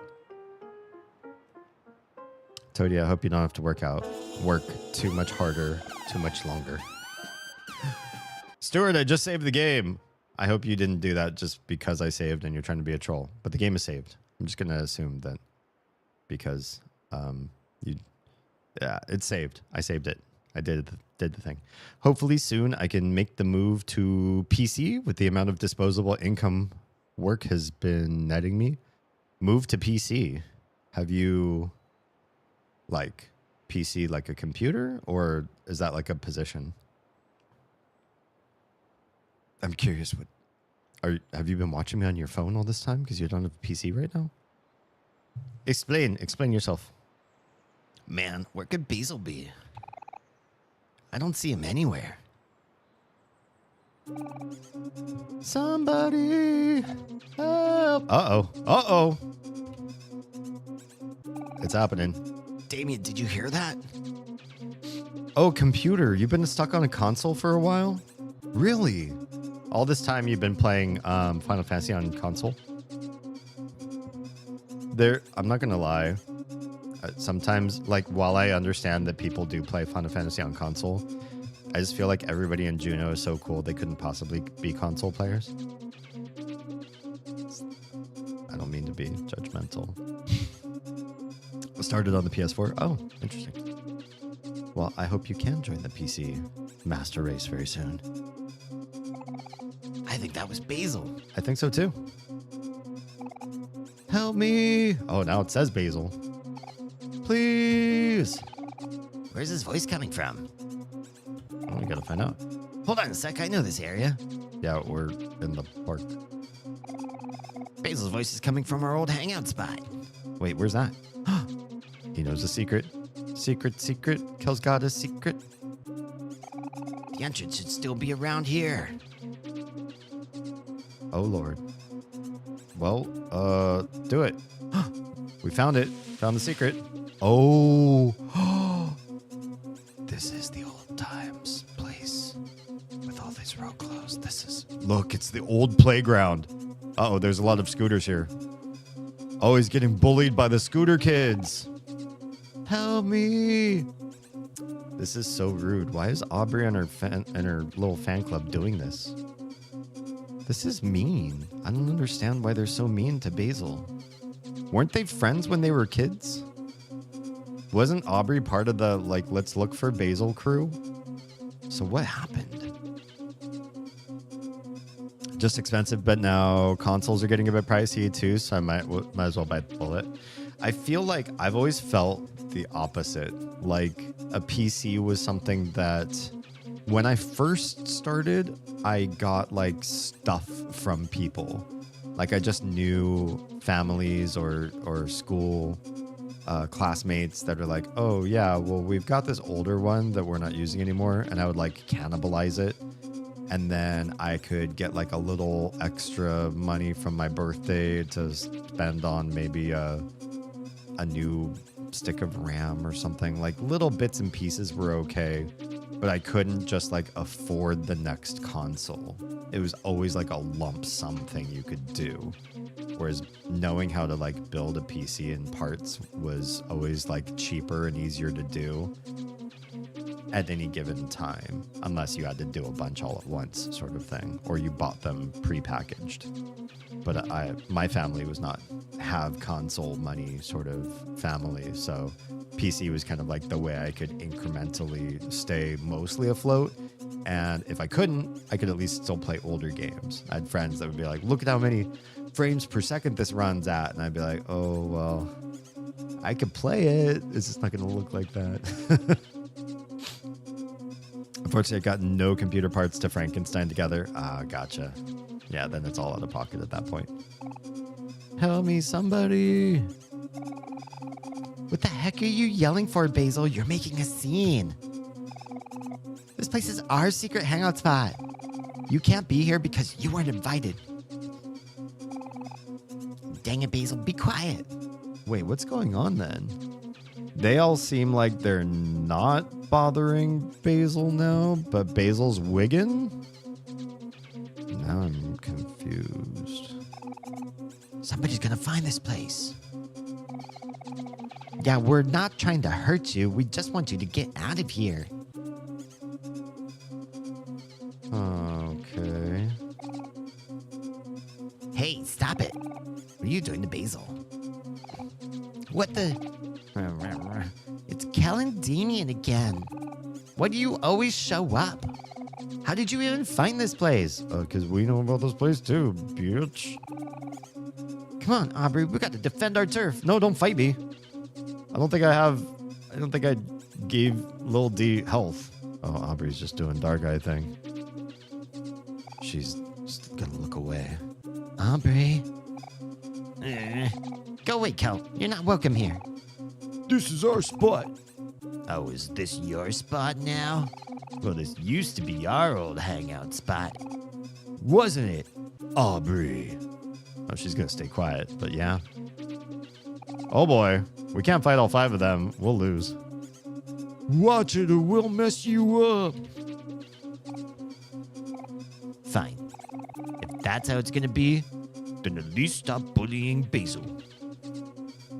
Yeah. We weren't even doing anything to him. He just started screaming for no reason. It's kind of what it sounded like. But Kel seems to believe otherwise. Thanks for the on-screen celeb. I really like that addition. It's good stuff.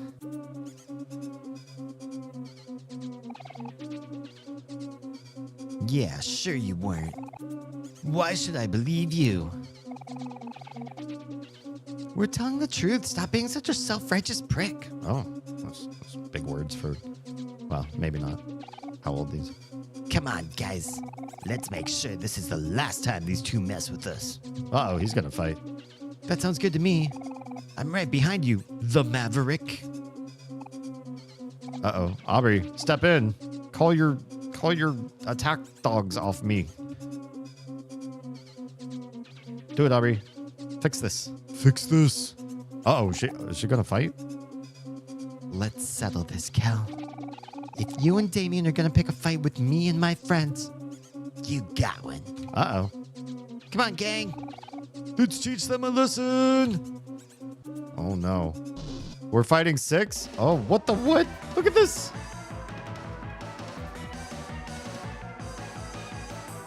I'm gonna have to do this over again. Omori's got 20 health and I've got no snacks. I'm done. I didn't know we were gonna get in here and get a fight right out the gate that we couldn't skip. Did you know if you ask your Amazon Echo device what she thinks of GLaDOS, she has a couple funny lines to say about it? Oh, neat. Too bad I'll never invite a Bezos bot into my house. Sometimes she'll say, we don't talk much after what happened last time. Yeesh. Yikes. You did. Bits are the thing. Bits are always greatly appreciated. Thank you. Anybody. They are not required, but always appreciated. Another line she'll say is, oh, I went to her birthday the other time we had cake. Now let's get back to the testing. I mean, questions. Ooh, nefarious. Yeah, we have 0 snack, and we don't have skill. Oh, we do. Removes emotions and heals some heart. I forgot he has this. You do some heal. Kel's gonna do some fight. Oh, it's just the hooligans. We're just gonna lose. I don't think there's no way we're gonna fight 6 kids and win. One of them has a bat. We're gonna lose. Oh, wow. Well, Morty gains or Lil D gains a lot of heart by doing that. Ow. Kel just took a lot of damage. Boom. 16 damage. What do you think now? That was nothing. That was the tiniest sliver. We're so done. We're so done. Just attack, I guess. I don't. Ow! Old candy. We're done. 19 damage. Nothing. Damien's attack did nothing. Why don't you do another calm down? Because you're already half health again. And Kel's got nothing to survive this. This is not gonna end well. 41 damage. Kel's almost done. Kel's attack whiffed. This has got to be, I hope. Well, we did a sliver. I hope this is a scripted loss. If this isn't, I just feel like, I don't know. There goes Kel. I don't know how to survive this. D does nothing. His attacks do nothing. Because he's only like punching. Oh, my attack fell? Now I'm really going to do nothing. I don't have my knife because Kel won't let me have it. You will be baked and then there will be cake is one of my favorite lines from GLaDOS. Nice. The writing is so good in those games. Damien's attack fell again. More do nothing. Is this even gonna work or should we just be guarding? Should we not even? Should we run? Run is not an option. Should we... I've got no toys. Should we just guard? Would that be like polite? Like, I don't want to fight you, Aubrey. I'll just put up my dukes. And then... then it's like not a big deal. Guard. More guard. Oh, that really hurt. Okay, more calm down then. I can heal forever. It takes 0 juice. So, ow. Maybe I cannot heal forever. That's pretty good heal though. If they whiff, 70 damage. Okay, I hope this was scripted because otherwise I feel really embarrassed at how badly I lost. The Maverick. Yeti! I didn't even know you were streaming tonight, Yeti. Amazing. Please, everybody who is watching my stream, if you do not already know who it's Lord Yeti is, go to sleep. You were already here. You already paid your blood tithe, my child. Who is a grown-ass man who could probably beat me with your own leg. Have a great stream. Thanks. I hope you had a great stream. Sleep well. Love to your fam. Love to your little. And everybody who is not already giving Yeti your love, praise, and firstborn children. I have to wait an hour before giving you another shout out? An hour. Because I already did one earlier? Why does it say another hour? I must have obviously done too much. Wait. Did I not get a... There we go. As some of you may know,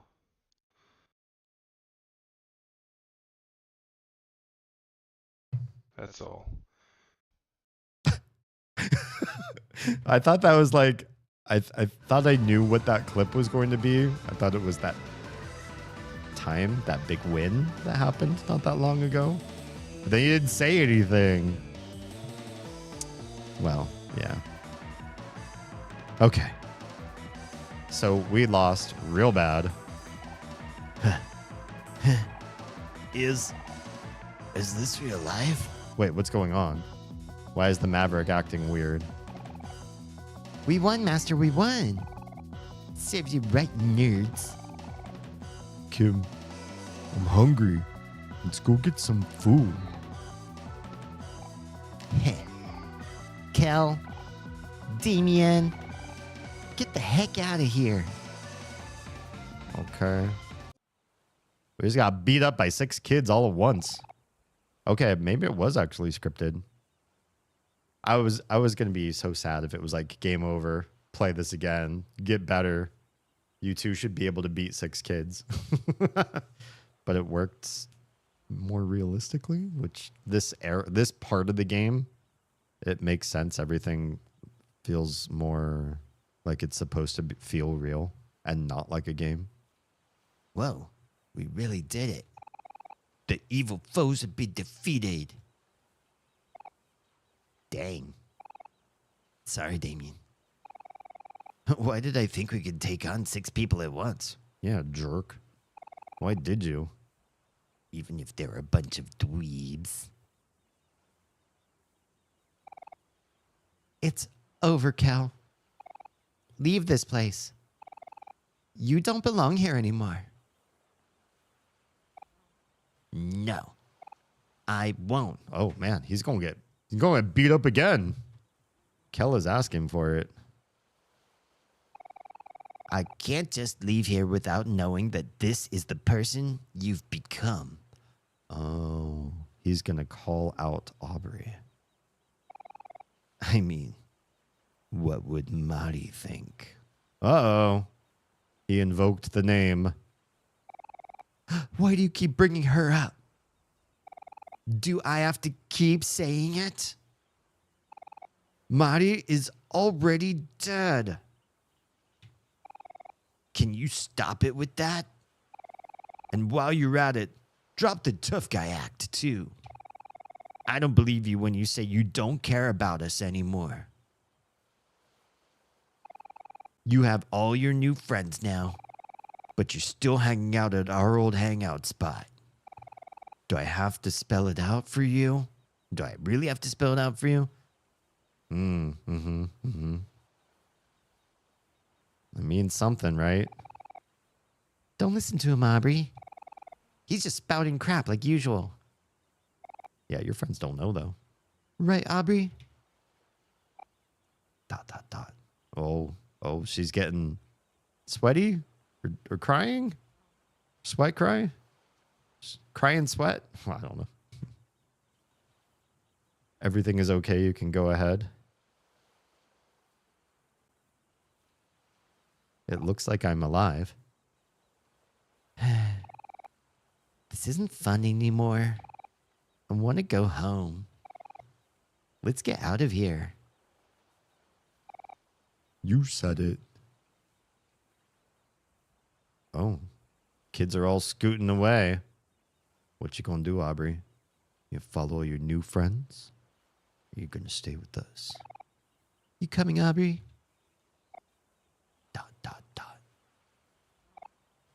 Oh. Okay. Catch you later then. Oh, she's shaking. She's having a crisis right now. Aubrey. Ugh. She seemed to say. Why? Why do you guys keep coming back? I just want you to leave me alone. Is it because they remind her that Mari is gone?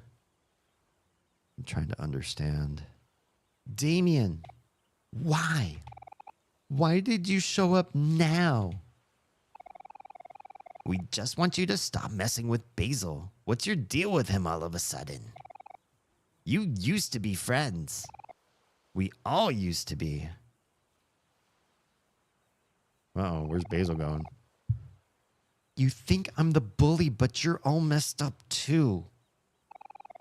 Where were you when Mari died? It's a good question. You got an answer for that, Kel? Where were any of you? Uh-oh. And you.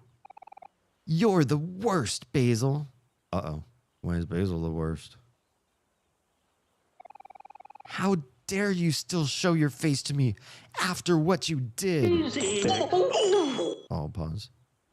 But I'm super curious. What did Basil do? Why is Aubrey putting everyone on blast? I get this feeling like we were painted into a red herring situation with Aubrey. She was obviously like the most engaged and playful back and forth with Mari. She was maybe the most supportive of Omori when they were kids, and like saying like he can do it, and giving not just praise but encouragement everywhere where there are blockades. And while fighting with Kel was kind of like playful fighting, and for her to turn so angry and antagonistic against everybody seems like that has to have some sort of motivation.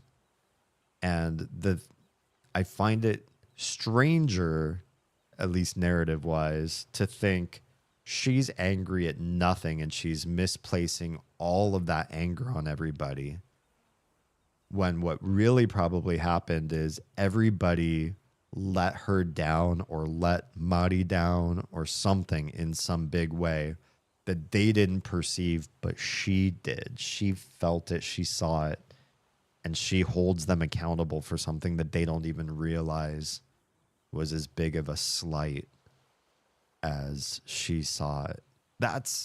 It's like a perceptions problem, is what it feels like. That'd be my guess.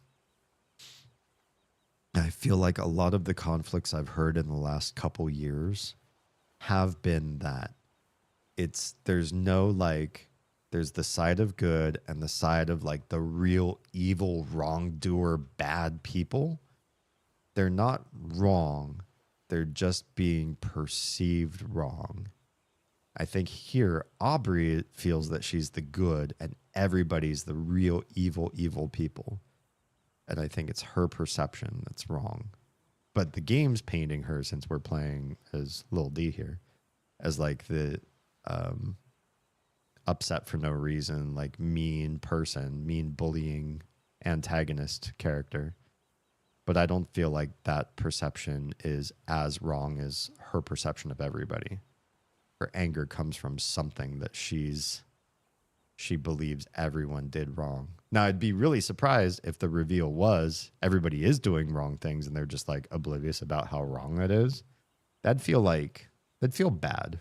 Like not a great narrative decision to make. Like, oh yeah, Basil's really awful and he's just hiding it, or he's just lying about it. And Kel's awful, but he's just ignorant because he's just too much of a himbo. That would be, I don't know, I think that would be poor writing to go that route. Okay, let's continue, shall we?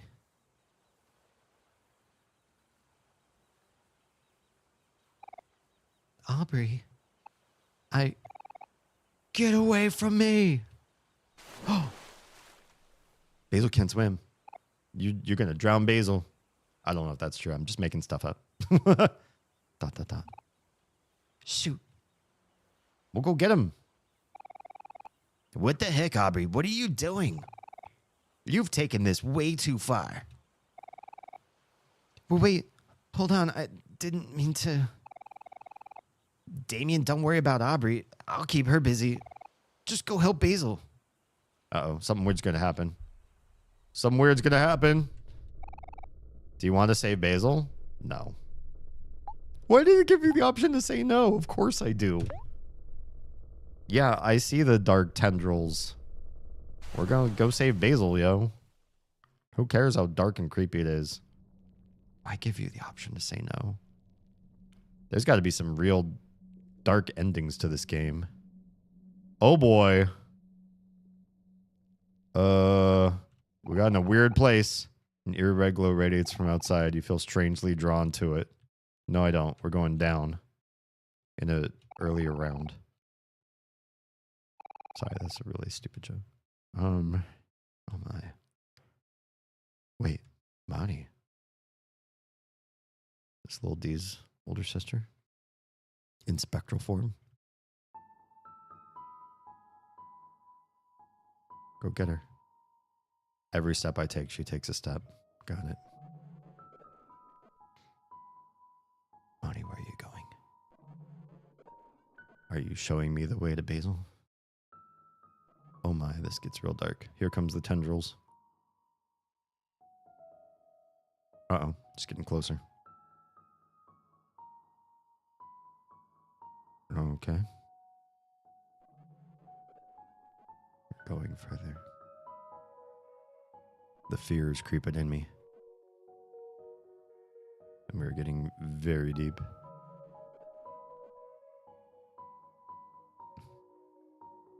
Well, go for it, Lil D.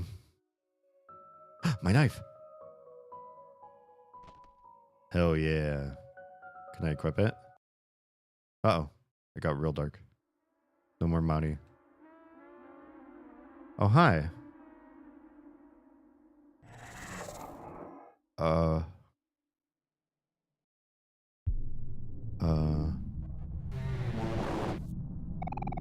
Something drags you down.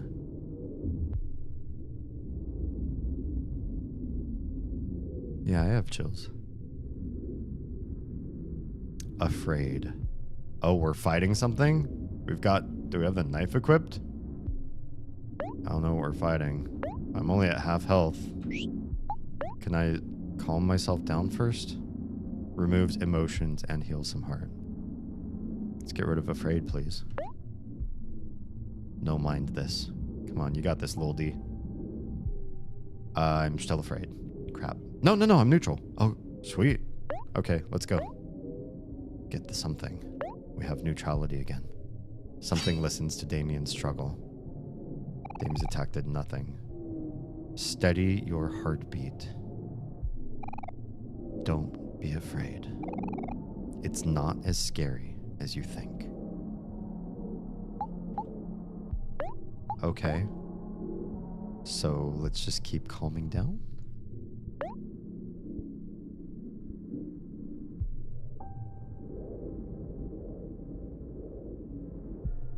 something listens to Damien's struggle. You have to keep going. Don't give up, no matter how impossible it seems. You reach out to the voice and remember how to persist. What's that do? Heart cannot reach 0 for 1 turn. I feel like that's important. I think we might have to do this. Persist. Come on, little D. You got this. Damien persists. Oh. It got lighter. Persist. I got this, I got this, I got this. Damien persists.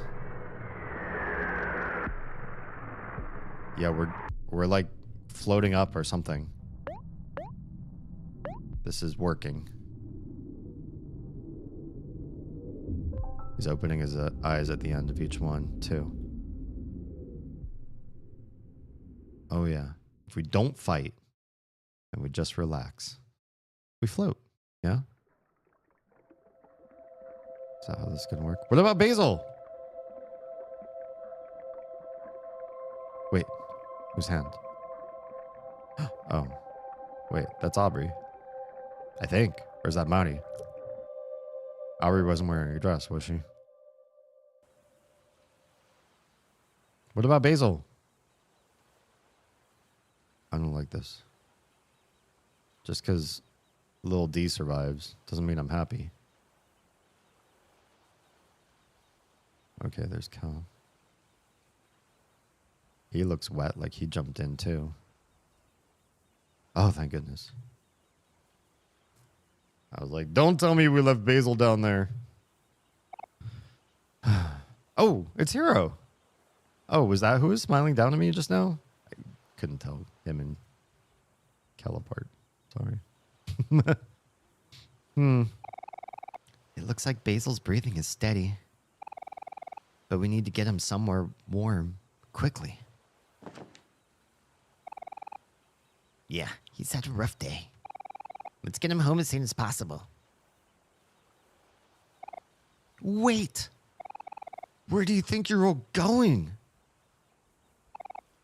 That's enough.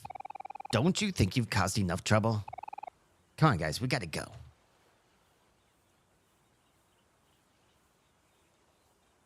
Aubrey's having some rough time.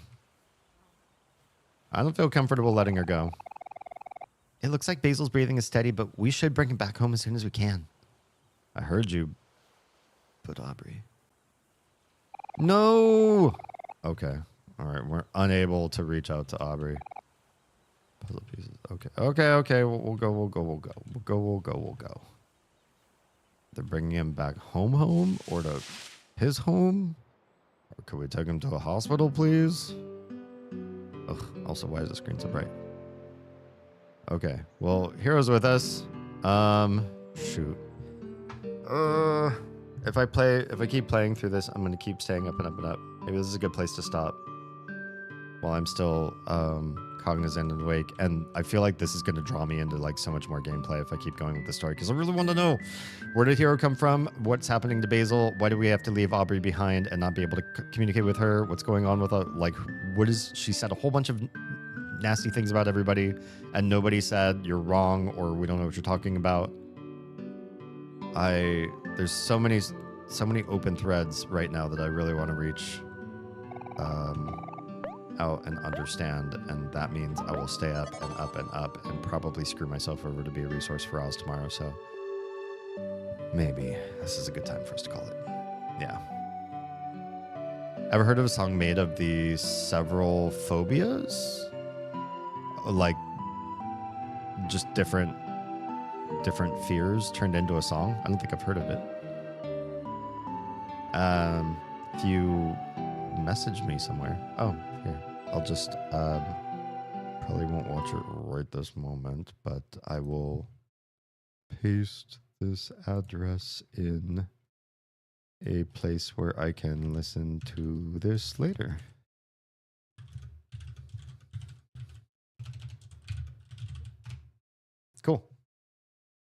Thanks. I'll check it out. Oh, it didn't actually like copy the link I wanted to.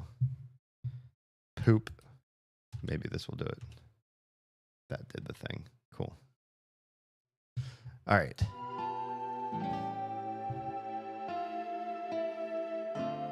Thank you guys for being part of tonight. If you've been watching on TikTok, I'm saying goodnight to you right now. I'll catch you all again tomorrow for a new spooky game. We just beat My Friendly Neighborhood. It was way better than I expected. It's a lot of fun. And we're starting a brand new one tomorrow, so don't miss it. Okay, bye.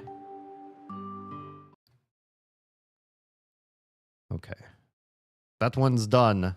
One stream killed. Okay. Next. To kill the next streams. If you've been watching on YouTube, Kick, Trovo, or, well, Instagram died a long time ago.